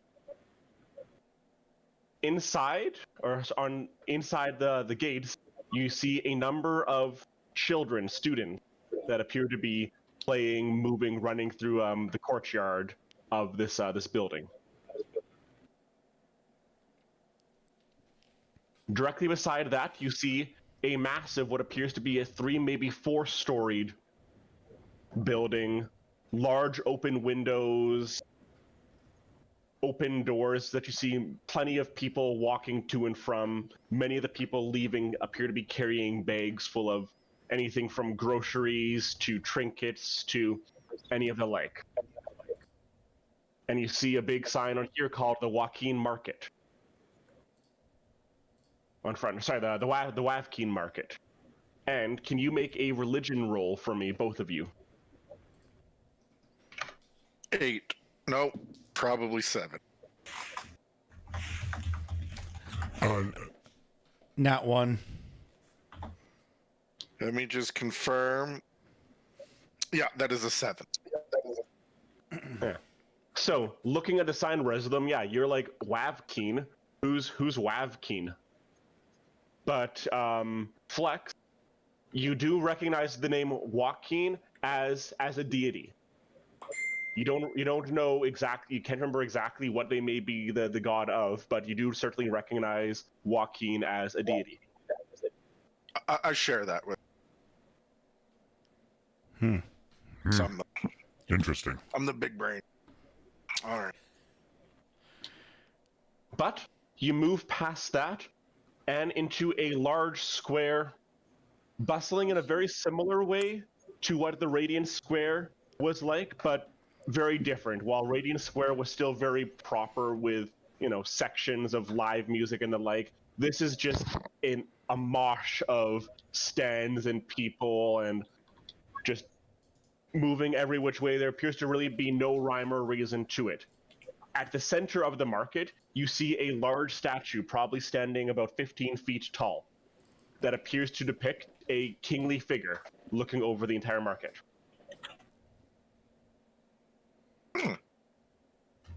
It certainly bears resemblance to Lucius Damicos.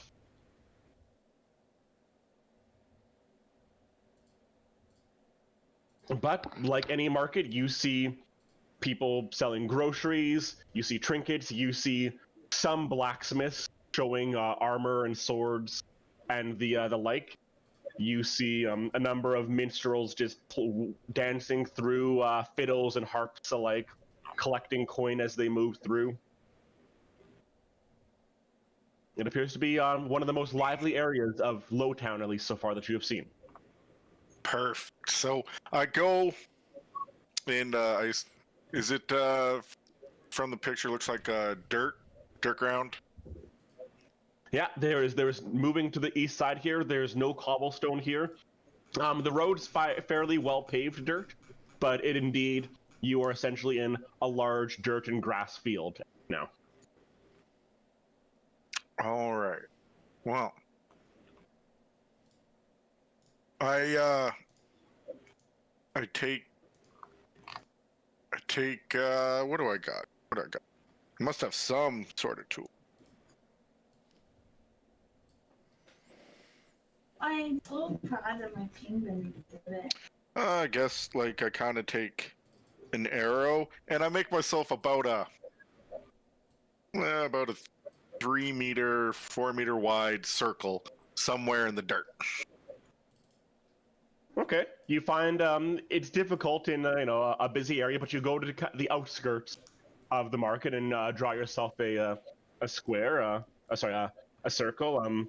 As you start to do so, you start to see a couple people, kind of not walking over to you, but standing on the side, just curious. One fellow does approach you. Will there be another show here? I guess we'll see. I'm looking to maybe adds a little bit of entertainment. Do you sing? Do you dance? Do you tell jokes? Nope. But it could be pretty funny. Well, okay. How long do you need?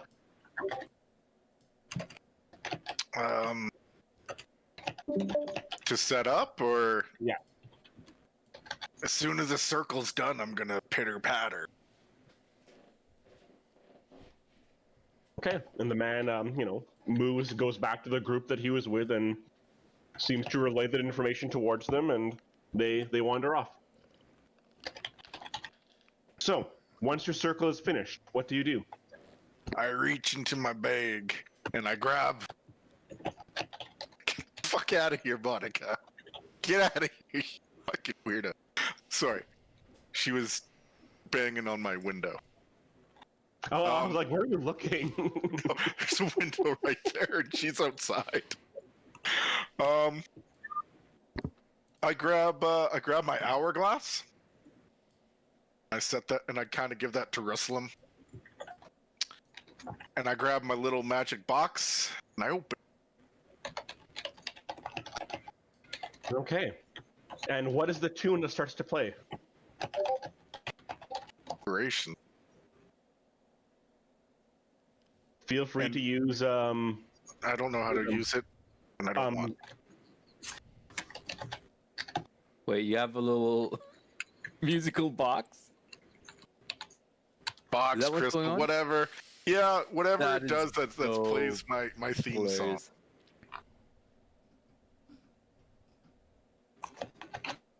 Oops, I was wrong with that.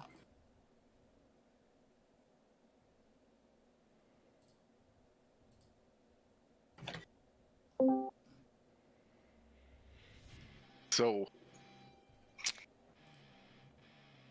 and I just kind of, and I stand in the center and just yell out, anybody want to go one-on-one with the champ?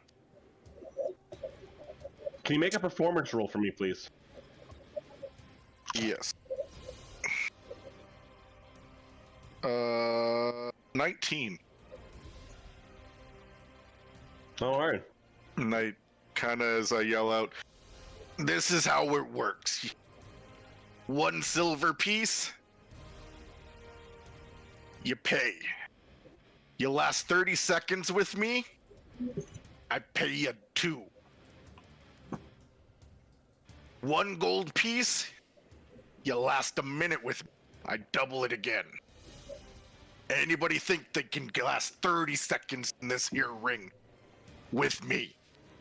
Step up. 1 silver piece.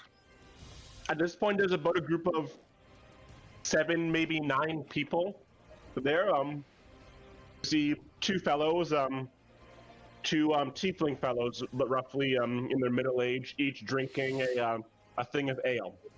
The one kind of nudges the other, who laughs, polishes off his ale, and steps forward. Yeah, I've got a silver piece.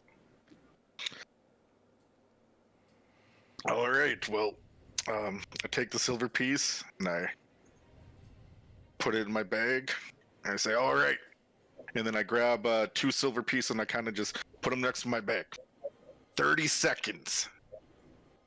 My brother will be keeping time.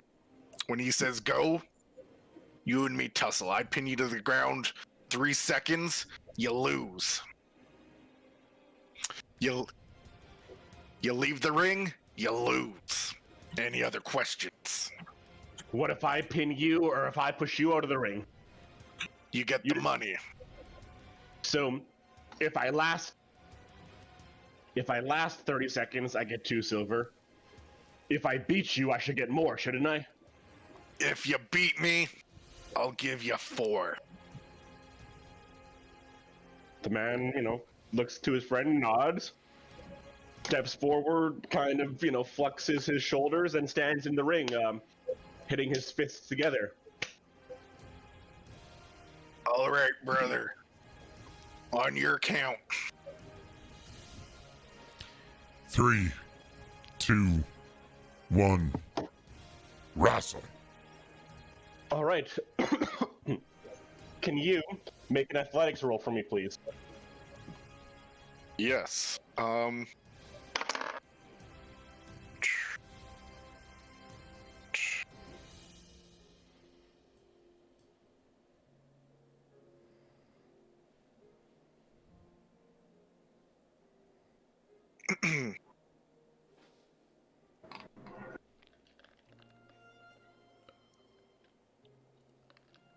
right.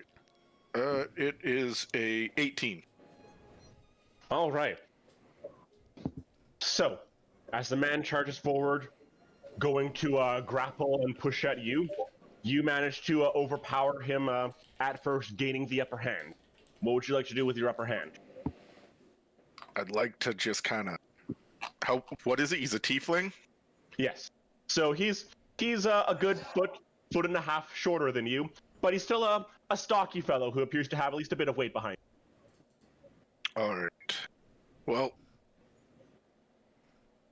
I would then just kind of... If I have the advantage, I just kind of grab him by the legs and just pull him over. All right. He tries to charge you. Your momentum manages to get the better of him, keeping him off balance as he falls to the ground.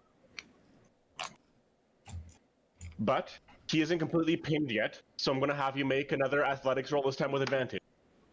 He's going to try 3 of you. 18 and 17.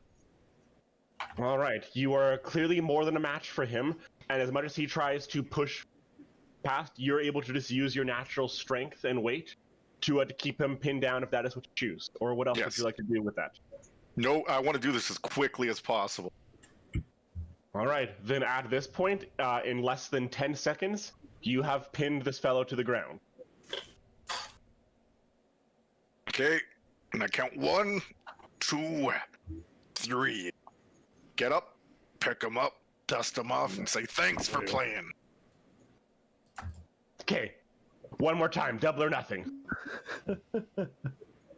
All right, you The man got picks up it.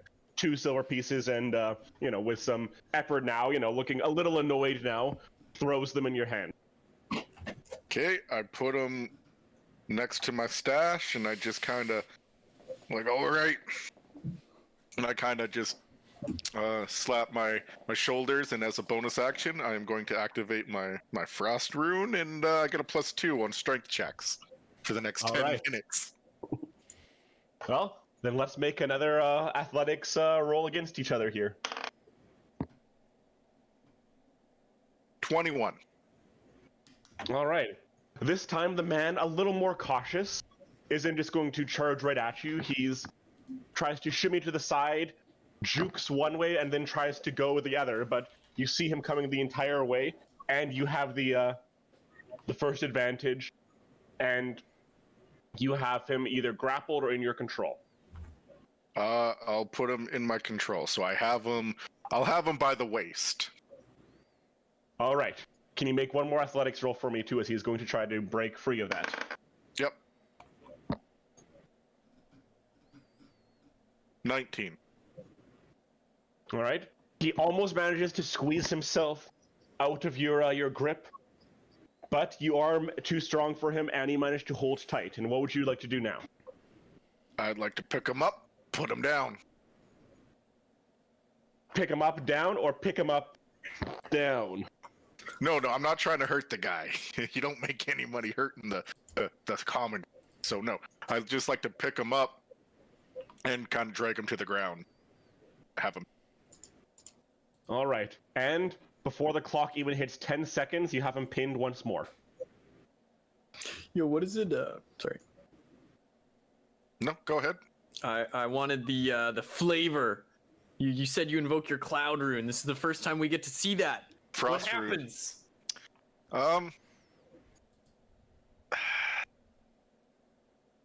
Well, I guess he just kind of, when I slap my arms, like I'm slapping the gauntlets on me, and they just kind of glow a little blue. A little, like, I don't know, giant rune kind of glows on them. You know? On the gauntlets themselves or on your skin? It's on the skin. It has to be something I'm wearing. Yeah. So just glow a little blue, and then fades away, and then yeah. It's not all exciting. I want this to be subtle. Okay. I was just wondering, you're like a wrestler guy. I was wondering if like the lights all flashed and like a icy disco ball appeared. No, not this one. The other one is going to be the exciting one. This one is the sneaky one. Oh, they sneaky frosts. All right. And once again, with some dirt and scuffle around, the man is pinned. And, he tries to squirm a little bit and then just lays flat on his back. Again, 1, 2, 3. Get up, pick him up, dust him off. You're pretty strong, but not strong enough for this. Take on Flex McMassive, and then I flex and kiss the muscles.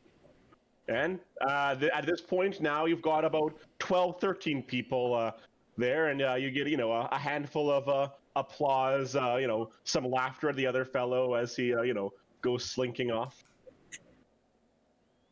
But we will come back to see if there are any more challengers there in a moment. We are going to now turn to Aster and Singorn. As the two of you have made your way towards the Church of Morden. Well, these are your people, Singorns. You should probably, you'll take point here, right? Hello? Pana? Oh. Yep. Yeah, we got you. Sorry, I was speaking to Morgan for a second there. You know what I was saying? I just, we're, I see the temple around the corner there, and I Well, I'm clarifying. I'm here for emotional support, right? But Moradin, as much as I know about the Star, he's not really my people. So Yeah, he's just one of yours. It's fine. I'm trusting you on this one. So if you could, I just gonna have a few questions, and I also wish to be able to commune with my god a bit. I Right. feel having, even though I have faith in him, but the roads ahead are quite treacherous. Seem. all right. Well, after you, I like Helmet. the guidance. I said after you, Helmet. Alrighty. And as we approach, is the temple? I don't know if this would work at all, but is the temple dwarvish made? Is it stoneworked by dwarves? As you approach, you head through Hightown, making your way west towards what on your map appears to be the wharf. But right before the outer gates of the city stands just over 22 feet tall, a tower of dwarvish craftsmanship. It looks like almost a citadel in and of itself. On the outside, you see clear signs of dwarvish craftsmanship, hard, rugged, very sharp, bold signatures. You can see depictions of dwarvish battles and axes and forges all through. In fact, the entire citadel itself almost looks like it is a forge in and of itself, as there is smoke billowing from the top of it. Oh. At the front gates are two steel gates with ember insignias all around them, and at the center of each door, the hammer, the sigil of Morden himself. Feels like I've never left home. Really? Open the door. Really? Where Question. where are we on the map right now? Just so I... If you Top look left, near the wharf. Church. Oh, Church Owl. Moradin. So, upon entering, you see long rows of pews on either side. Above you, the roof towers up to essentially the ceiling, the roof of this building. As you can see, great chandeliers and pillars within, making it really feel like you are inside a great underground dwarvish mountain hall. At the far end of the church, a single podium, brilliant obsidian and marble, and a variety of jewels all encrusted and woven together, where it looks like the speaker stands. And behind that, a massive forge, billowing fire stands past it, standing roughly 8-9 feet into the air. Billowing flames curl and lip and make the entire inside of this place feel rather warm. The temple, for the most part, is quiet. You see a single dwarvish man at one pew, kneeled down in prayer. But upon entering, you do not see anybody else inside.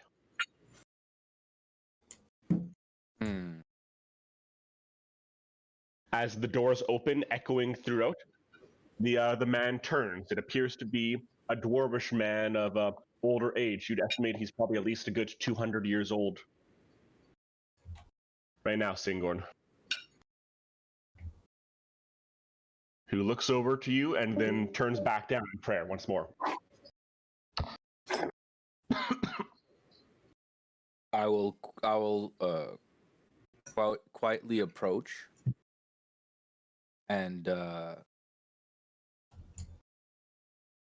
is he sitting down? Sorry, was he kneeled? What's the? He's currently kneeling down in prayer, standing behind a pew. I will kneel next to him.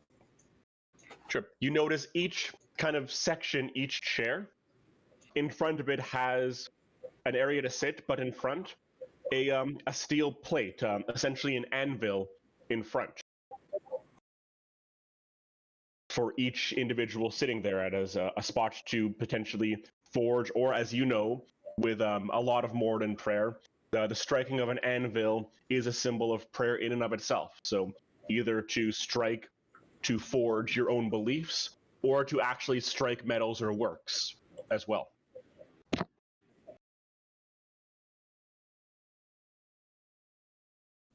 Sorry to bother you, brother, son of Moradin's, but I seem to have followed his way and landed me in these strange lands.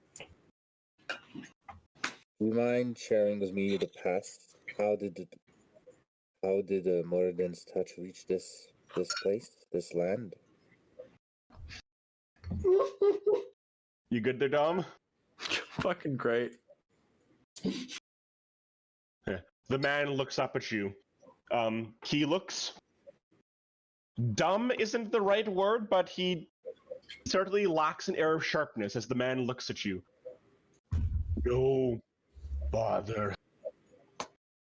Church for anyone.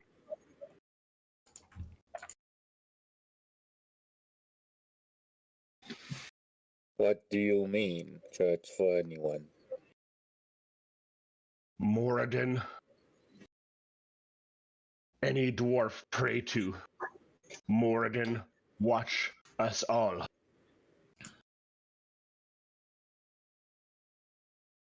Yes.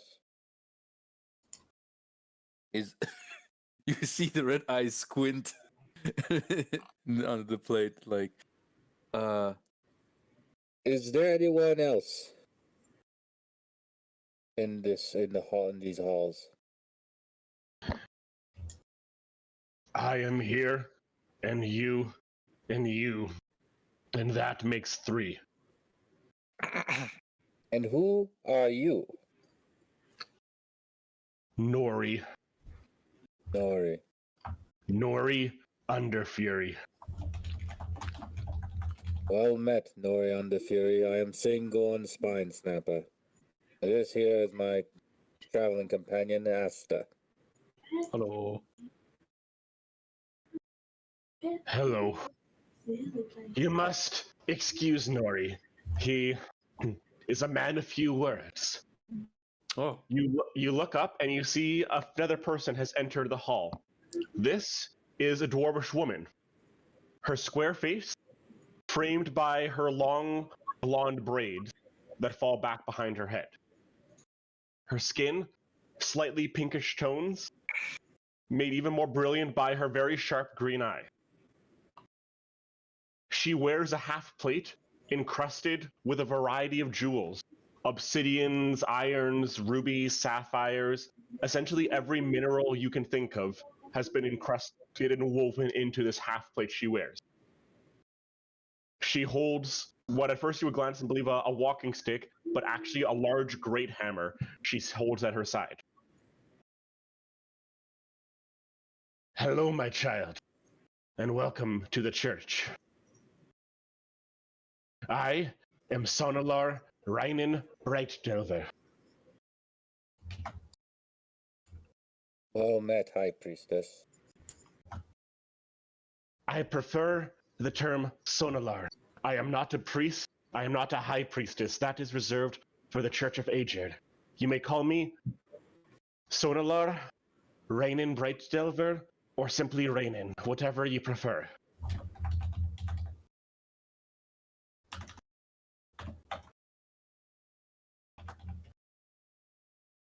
Of course, then, Sonala Reinen. Well met. I am Singon Spine Snapper. This is my traveling companion, Asta. Hello. Sure. And greetings to you both.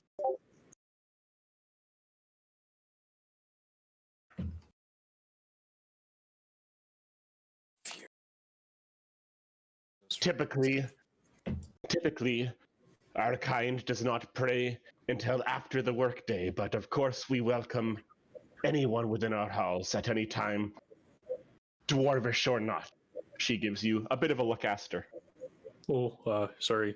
We're sailors and our boats come in, so ships tucked away and all that. Well, it is. I mean no disrespect, friend.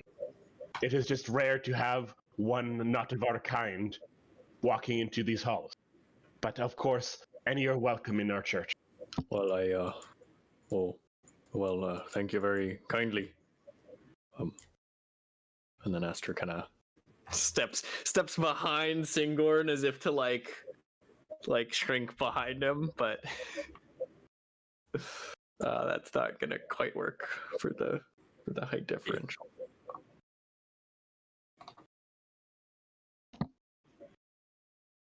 So, Came to visit. I'm sorry. no, have you come to offer prayer, or is there something else I can assist you with? I have come for prayers, but also, if you could enlighten us, enlighten me. I'm a bit of a history nut, if you will, and I am interested to know, how did the Moradins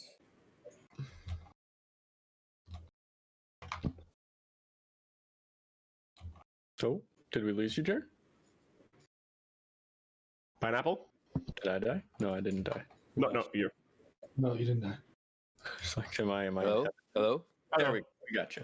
Fuck. We got you back. Sorry, he gets lost in thought sometimes. What was I? When did I? You're a history buff, and you want to know how Moradin's. Something. how did Moradin how did this tower first get established here? How did Moradin influence start here? A history lesson, is it? Very well. Well, as you know, Aegir is the first deity of these lands and protected and saved us from the demon plight. And then, by his wisdom and grace, he bid other deities entry into these lands to ensure that all peoples could worship other deities as well, knowing that the blessings of Aegir brought them forward to this place.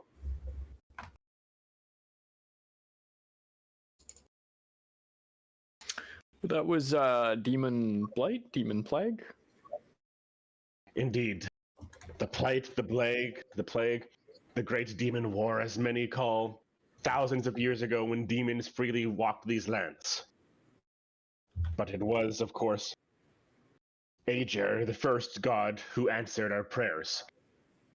Destroyed the gods, destroyed the demons, and sealed this place in the mists so that no demon would ever again enter this place. And then, of course, it was the Damocoses that were the chosen, and the representatives of that pact, our covenant with Aegir. But that is enough of Aegir. It was then Moradin who was allowed entry into this place and offered his blessings to all dwarves who would build and craft within these lands.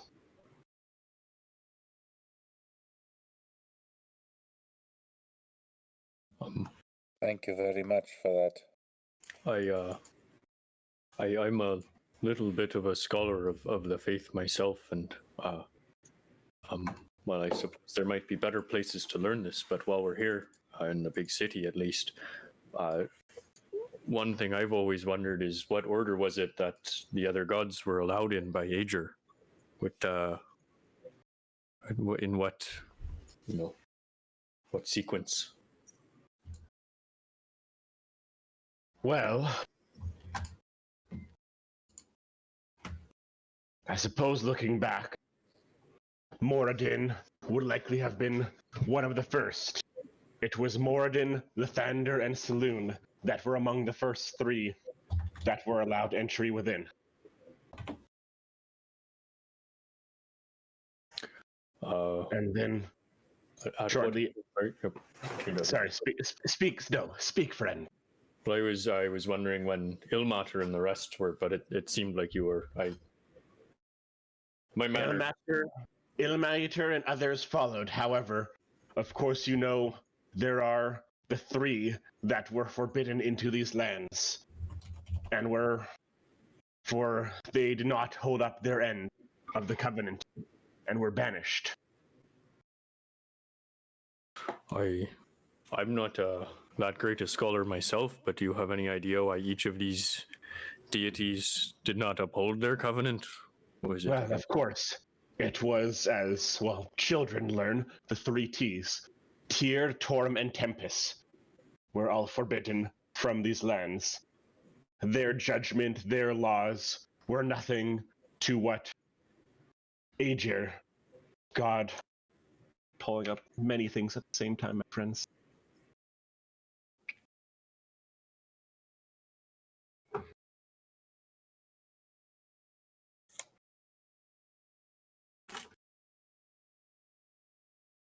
That Aegir, God of justice, repentance, absolution, and servitude, that his domains trumped those of those deities who did not answer the call when the demons plagued our people.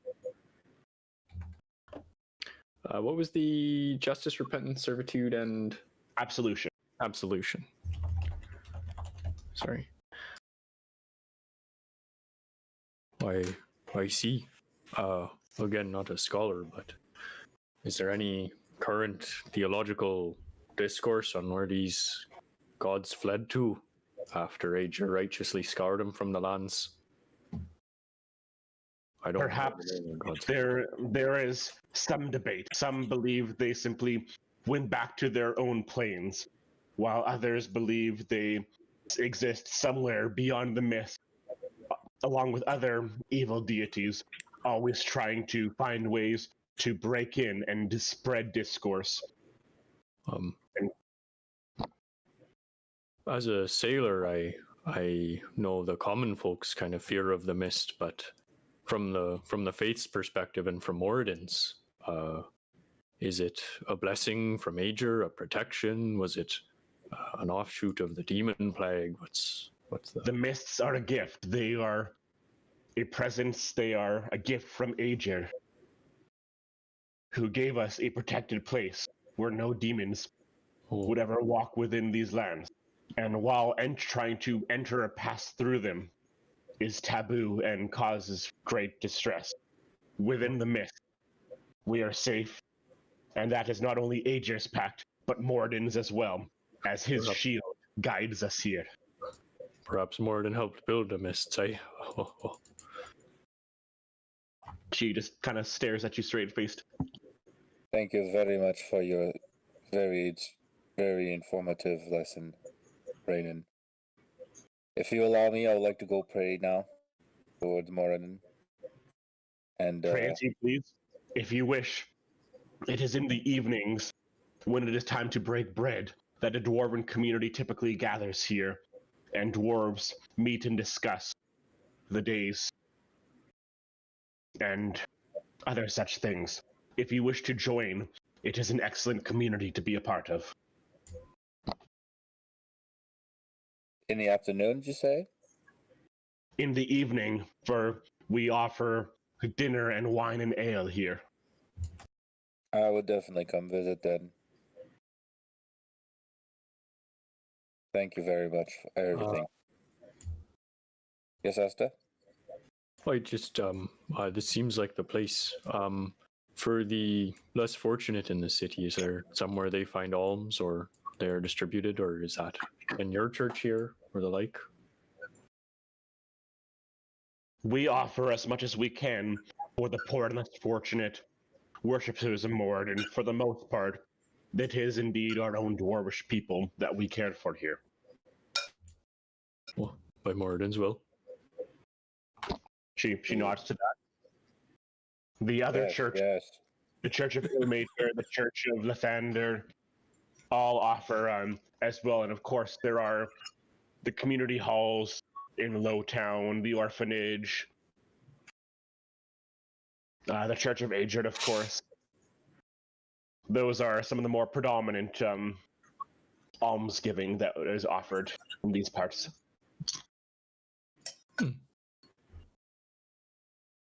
Well, of course, we do try to send emissaries, as well, to the Rookery for the less fortunate there as well.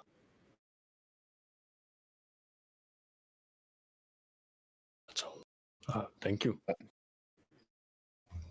Thank you very much. I shall have a quick prayer, however, and then I will be joining this evening. All right. I do have one question though.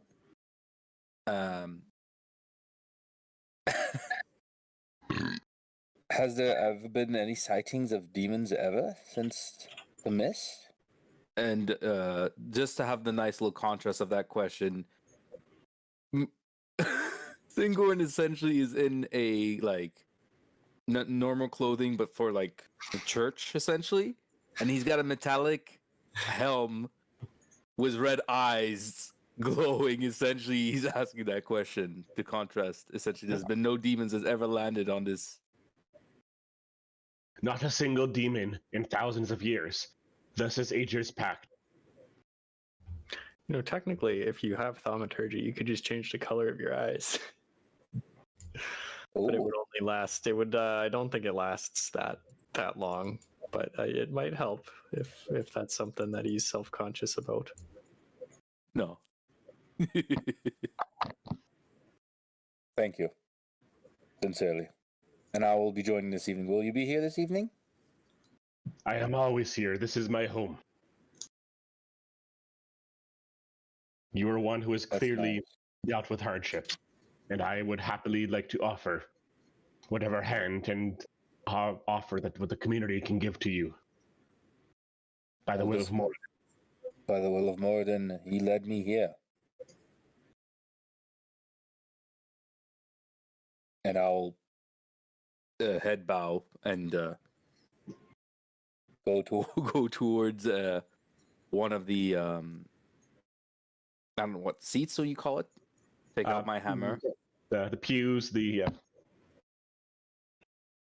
Yes. And I'll I'm sorry, what? Sorry, no, go ahead. Oh. So yeah, I'll start banging on the essentially like forging, as it was mentioned in the culture.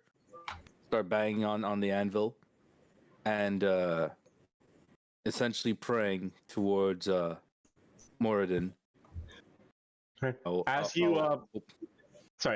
you bang upon the anvil, the sharp sounds echo through the entire hall. Pure, sharp, almost like a fork hitting a very fine glass crystal, like a crystal wine glass, just almost as perfect as ting, ting. With each strike, you notice the flames behind the front altar almost dance in accordance with your strikes.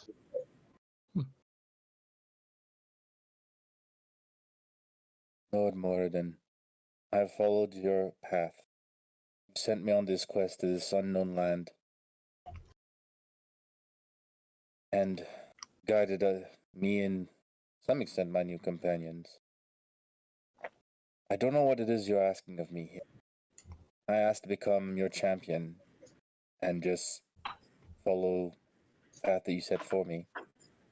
I'll continue on this path, but questions keep arising. How did you get here? Why are you serving this god? You're the best god. Why? I don't get it. But I'll follow on this path set for me.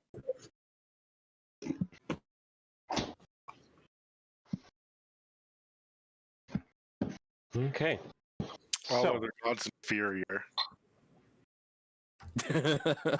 you finish up your prayer, and eventually, do you all make your way back towards the inn, or is there anything else you would each like to do before making your way back? At this point, we'll say at least a couple hours have passed. It's maybe an hour or two before dinner time. Well, so we still have like the dregs of Min's psychic communication, I think. His name is Min. Dreg was his last character. So we can, I believe, like just touch base because we still might want to go to a library, but we don't actually know what the rest of the group is up to.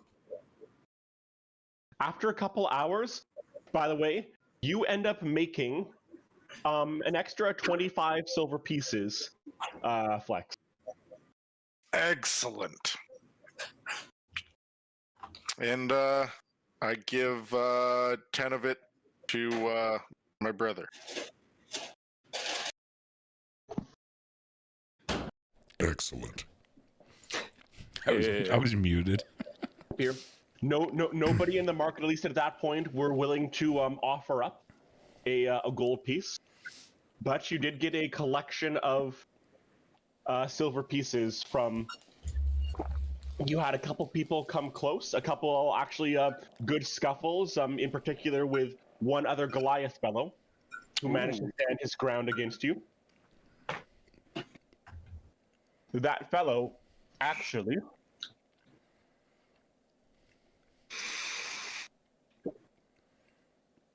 would introduce himself as Bear Mater. Bear Mater? Okay. Was you staying at our? No. Is he staying at our inn? Bemitar. Let's go with Bemitar. Perfect. One of those times where you say something out loud and. Well, that's the thing, is that Goliaths have 3 names. It could have been his nickname, which is what he would be most famous for in his village, so... Sounds like a good reason to move to Aerillon. Aerillon. But yes, the man introduced himself as Bemitar, who pushes you to your limit, nearly actually pushes you out of the circle before you manage to pin him down. Nice, that's what we like to see. By the end, you have probably a crowd of between 20 to 30 people who have kind of gathered around and watched this play out over the next last couple hours. Okay, well, after, the show's all done and we've had a good rumble with our new friend, wave to the crowd. Name's Flex McMassive. I'll be seeing y'all again real soon.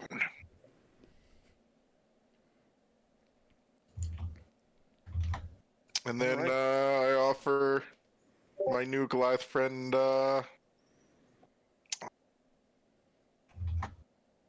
God damn it, Jarek.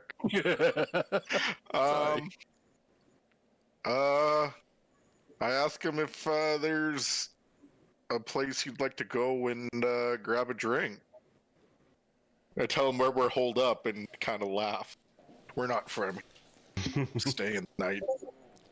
Aye, fair enough. There are actually a couple of decent ale shacks here in Sunset Market.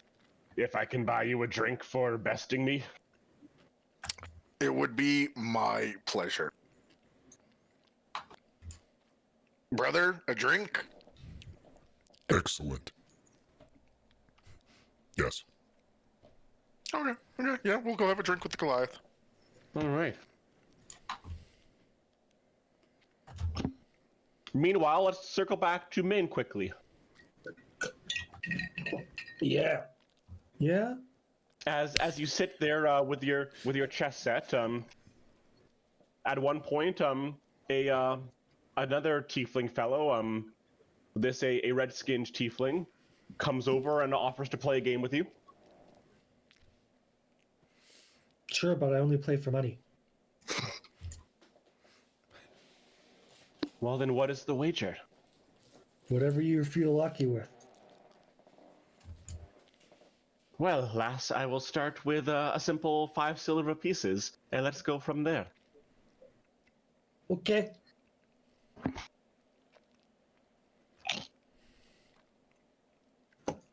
I am proficient at chess. All right, then make a roll for me, please. Okay. Is it just add my proficiency to it? Yes. Nat 20. I want to beat him, but I don't want to beat him very easily because I rolled a nat 20. I want it to I just snuck out a victory. All right, you go through and the game lasts a solid 15-20 minutes. The man understands the game but really doesn't understand many of the intricate rules. and you're able to see most of his moves coming a mile away, making it very easy for you to essentially turn the game in your favor at any time you choose, eventually besting him. Oh, yay! I got you. You want to play again? More money? Come on. I don't know there. That seemed fine. One more game. Yeah. Another 5 silver. Good It's shit. gonna be so fun. 5 silver. Come on. You're a good-looking man in a place like this. I'm sure you get all the money. How about a gold? What? Make a persuasion roll for me. The implication. Because of Oh, by the way, Sean, I have a trait called "Let's make this interesting." You can convince nearly anyone to put up something they aren't willing to by putting up something that you have in a game of chance. So does that give me any build up to this as a gambler? I got 13 plus, what's my persuasion? 2. I got a 15 on the die. Fine. I'll make this a little more interesting. I'll play another game with you. But if you lose, you've got to offer up 3 gold pieces. But And if you win, I will pay you 2 gold pieces, and I'll give you this map to these ruins I have. ooh, can I see the map first? Just a Nope. cursory glance. Just want to prove it's fuck. What's the word? authenticity. Yeah, but not whatever authenticity. Veracity. Veracity. The man holds up the map for you to investigate. It appears. have- So Go go ahead. No, you first with your. I have a calligraphy kit. A cartography kit. However, I'm not proficient in cartography, so Yeah, and you also don't know this world. So no. make a history roll for me with disadvantage, please. I'm more trying to see if if it looks like he drew it himself, or if Yeah. it looks somewhat proficient. With disadvantage, Disadvantage. I got a 5 and a 3, so that's a 4. All right. I mean, it certainly doesn't look like it's drawn on in crayon, but it does seem to dictate a directions if you look at the map of. Let's do it. Let me. No. It does. The map itself. It does Hey, appear. you can describe it, but for now, I saw it. It looks legit. Let's do this shit. Okay. Then let's make another roll for the game. That's not good. I got 8 plus my proficiency, so 10. All right. Wait, I'm proficient. Oh, 11. If a 10 lost and 11 wins, let me know. Well, before a 10 tied, an 11 will win. Heck yeah, it will. I have no more psychic dice, guys. We all out. Shit, I was kind of hoping that you'd have another one. No more secret talks when you guys come back. We're out. All So, worth it, though. a What's much this map? closer- Ooh. He hands you. It appears that the map dictates in the foothills to the southwest of Aerillon, right before the stills. It dictates directions to what appears to be an abandoned temple deep within the foothills.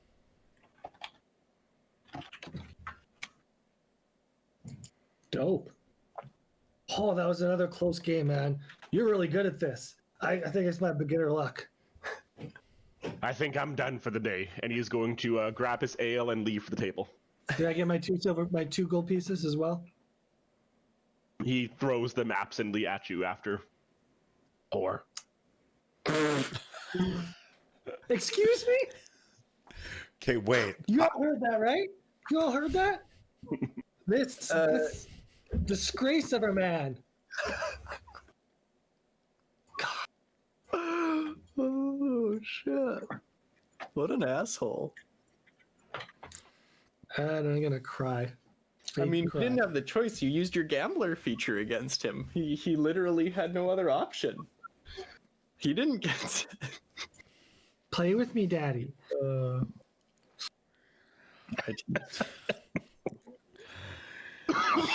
boy. Yeah, otherwise, What? beyond that, I'll just be hanging out, listening to conversations, trying to get a grasp how much of a whorehouse this actually is, but not a whorehouse. How much of a bathhouse it actually is. For sure. And just over the time, it really doesn't give that vibe. It really feels like it is, that's kind of become the thing for the place. A bit of its theme, as it were. Just it appears, any any gay individuals here know this is just kind of, a decent place for them to go and potentially meet other like-minded people. But it doesn't have. You do not see at any point any coin exchanged or anything like that. It appears that two individuals will walk in together. Sometimes you notice, a couple different individuals walk in, pull up to another table, which they may or may not know the individuals from, and seem to have a good time just laughing, drinking with. But Are there any females, or is it all guys? a couple females come from now and then. Predominantly, you'd probably say over the next couple hours while everybody else is doing their business, you probably see another 15, 20 people walk in. 80% of them would be male. Thank you.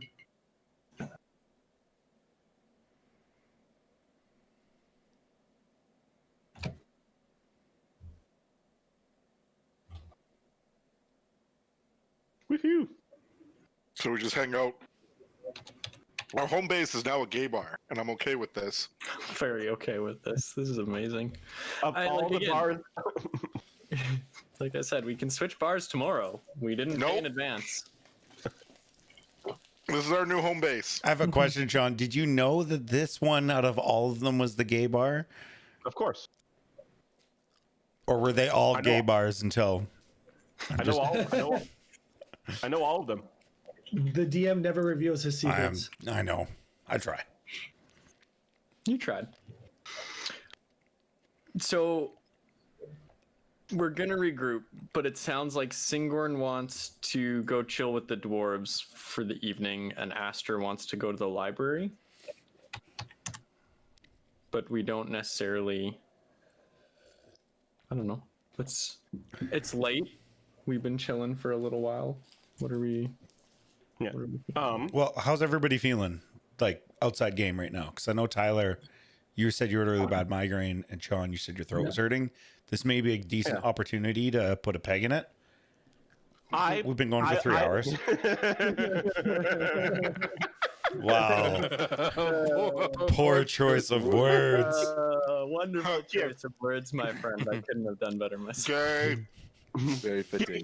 Here's what I'm going to do, just because I had a feeling. I wasn't sure exactly how much RP today was going to get into, but yeah, obviously you guys wanted to explore and see what the city has to offer.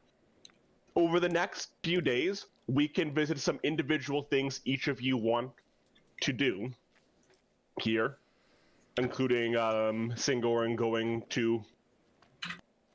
back to the Church of Moradin if you want to try to check out a library, Aster. Even if you want to carry on a bit more of a conversation, Ruslam and Or shellac? Flex with either Shellac or Bemetar, the Goliath you were speaking with.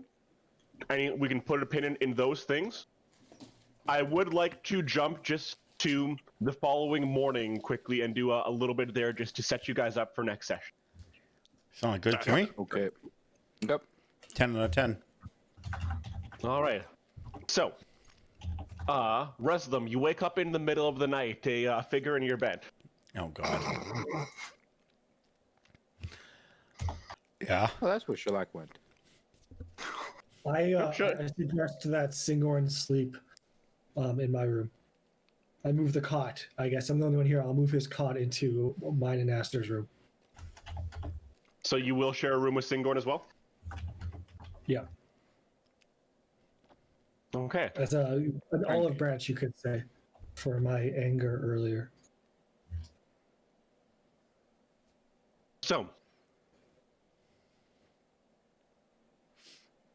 with all of that, you all awaken the next morning.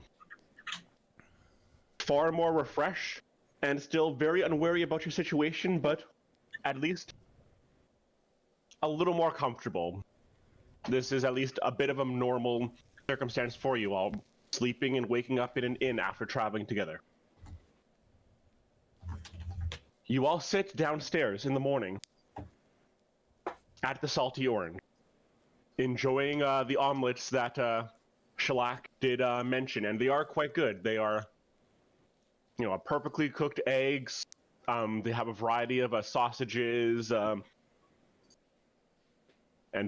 damn it, Dom. Sorry, I just the picking comment. I know.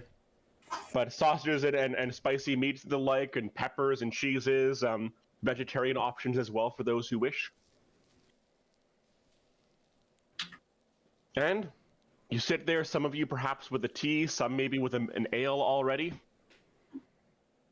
But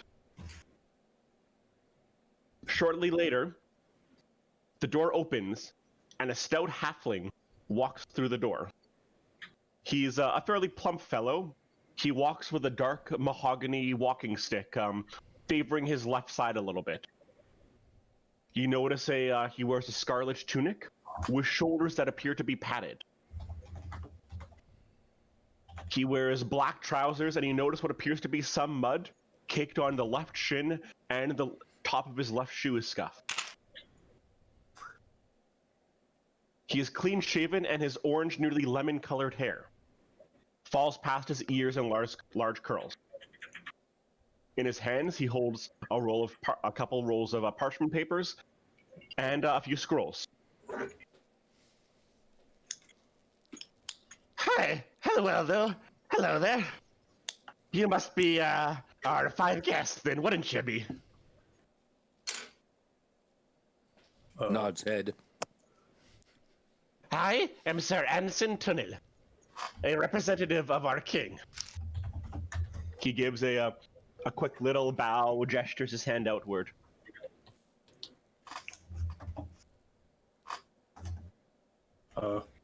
Aster Sterling. Nice to meet you. Then go on spine snapper. Rustler. Elamon Telemon. Flex McMass. Hey. Yes, I've heard a great deal of each of you, and King Damokos once again and the entire Damokos family sends their regards. Uh-oh. Now, I was gonna say. on to business. The halfling will pick himself up and sit him at the table. He will sit himself right next to you, Singorn. Silently nod. So, our king has a task he is hoping that the 5 of you can take care of for him.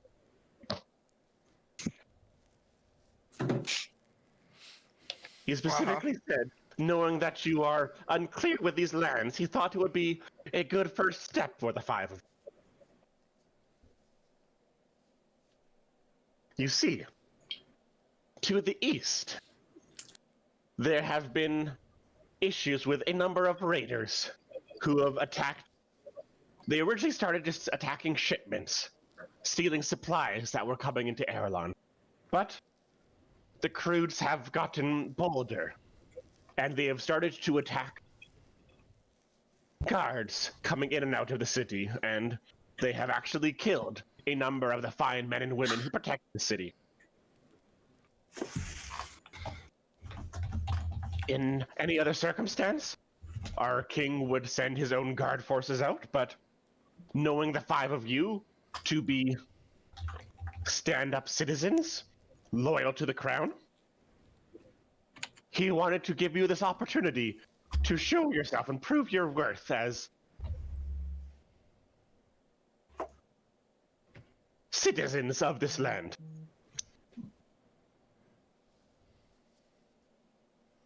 Should you find the raiders, you can either arrest them and bring them back, or kill them on sight. As long as you bring back proof and ensure that they have stopped, the king will certainly reward you for your effort.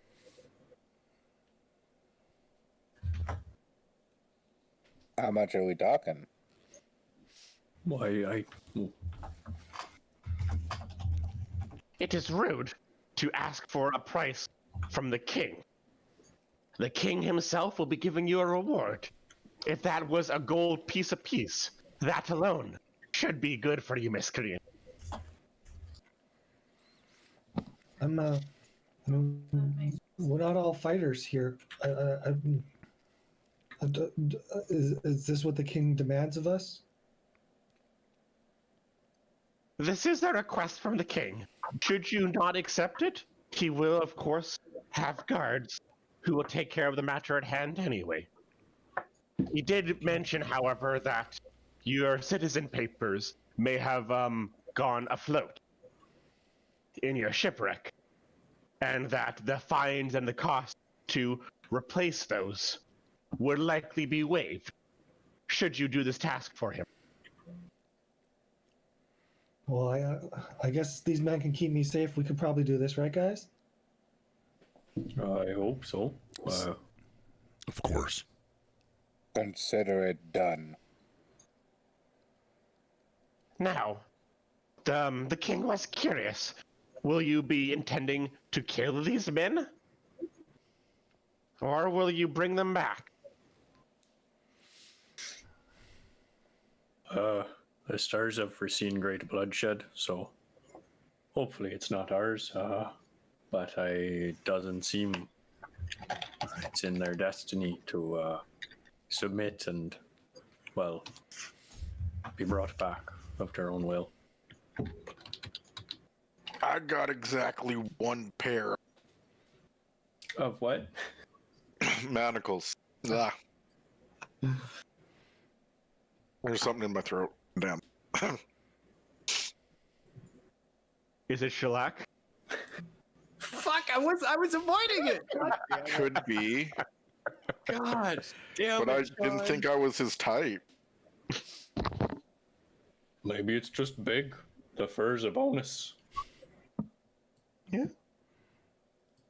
Now, do any of you have a map of Aristel open to you right now? Yep. I do. Yes.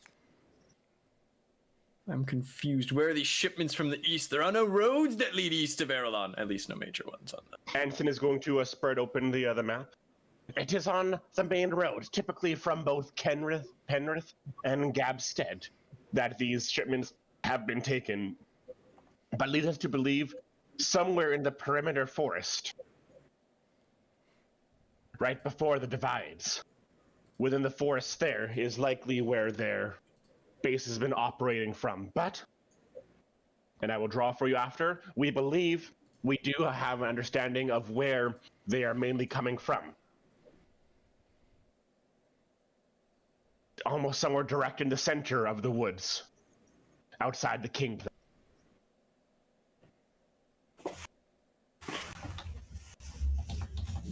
On this map, sorry, do we have this map? Would he show us this map?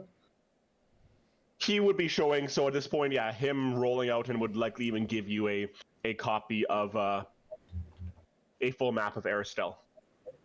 Cool. Can I match up my map with this map in my mind? Without taking my treasure map out of my pocket? Not pocket. Yes. Yes, and I will also give you that information after as well. Thank you. Mm-hmm.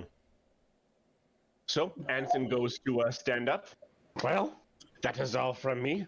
Should you accomplish this task, please speak with somebody back in the Commerce Keep once you enter the city, and one of the guards will direct you from there. If you need another day of preparation, the king understands, but would like to see you head out post-haste. And with one more quick bow, Anson will once again leave. And, sorry, because this has been a weird, there is one thing I need to do with you, Aster. Right. There's some very important readings must be done. Because at night, I'm assuming you would likely look out to your stars. That's a big important little bit here for Aster at least. And we will leave off the session with this information because, Aster, as you look to the stars and your constellation, and they are all familiar to you. Okay. The same constellations, the same stars that you see above you. Well, But- a little different, but A little further away, but they are all reversed. like north-south reversed, or North-south reversed. Oh. Hey. What typically was in the northern hemisphere is now in the southern hemisphere. okay. So Okay, that's that. we could talk a little after too, but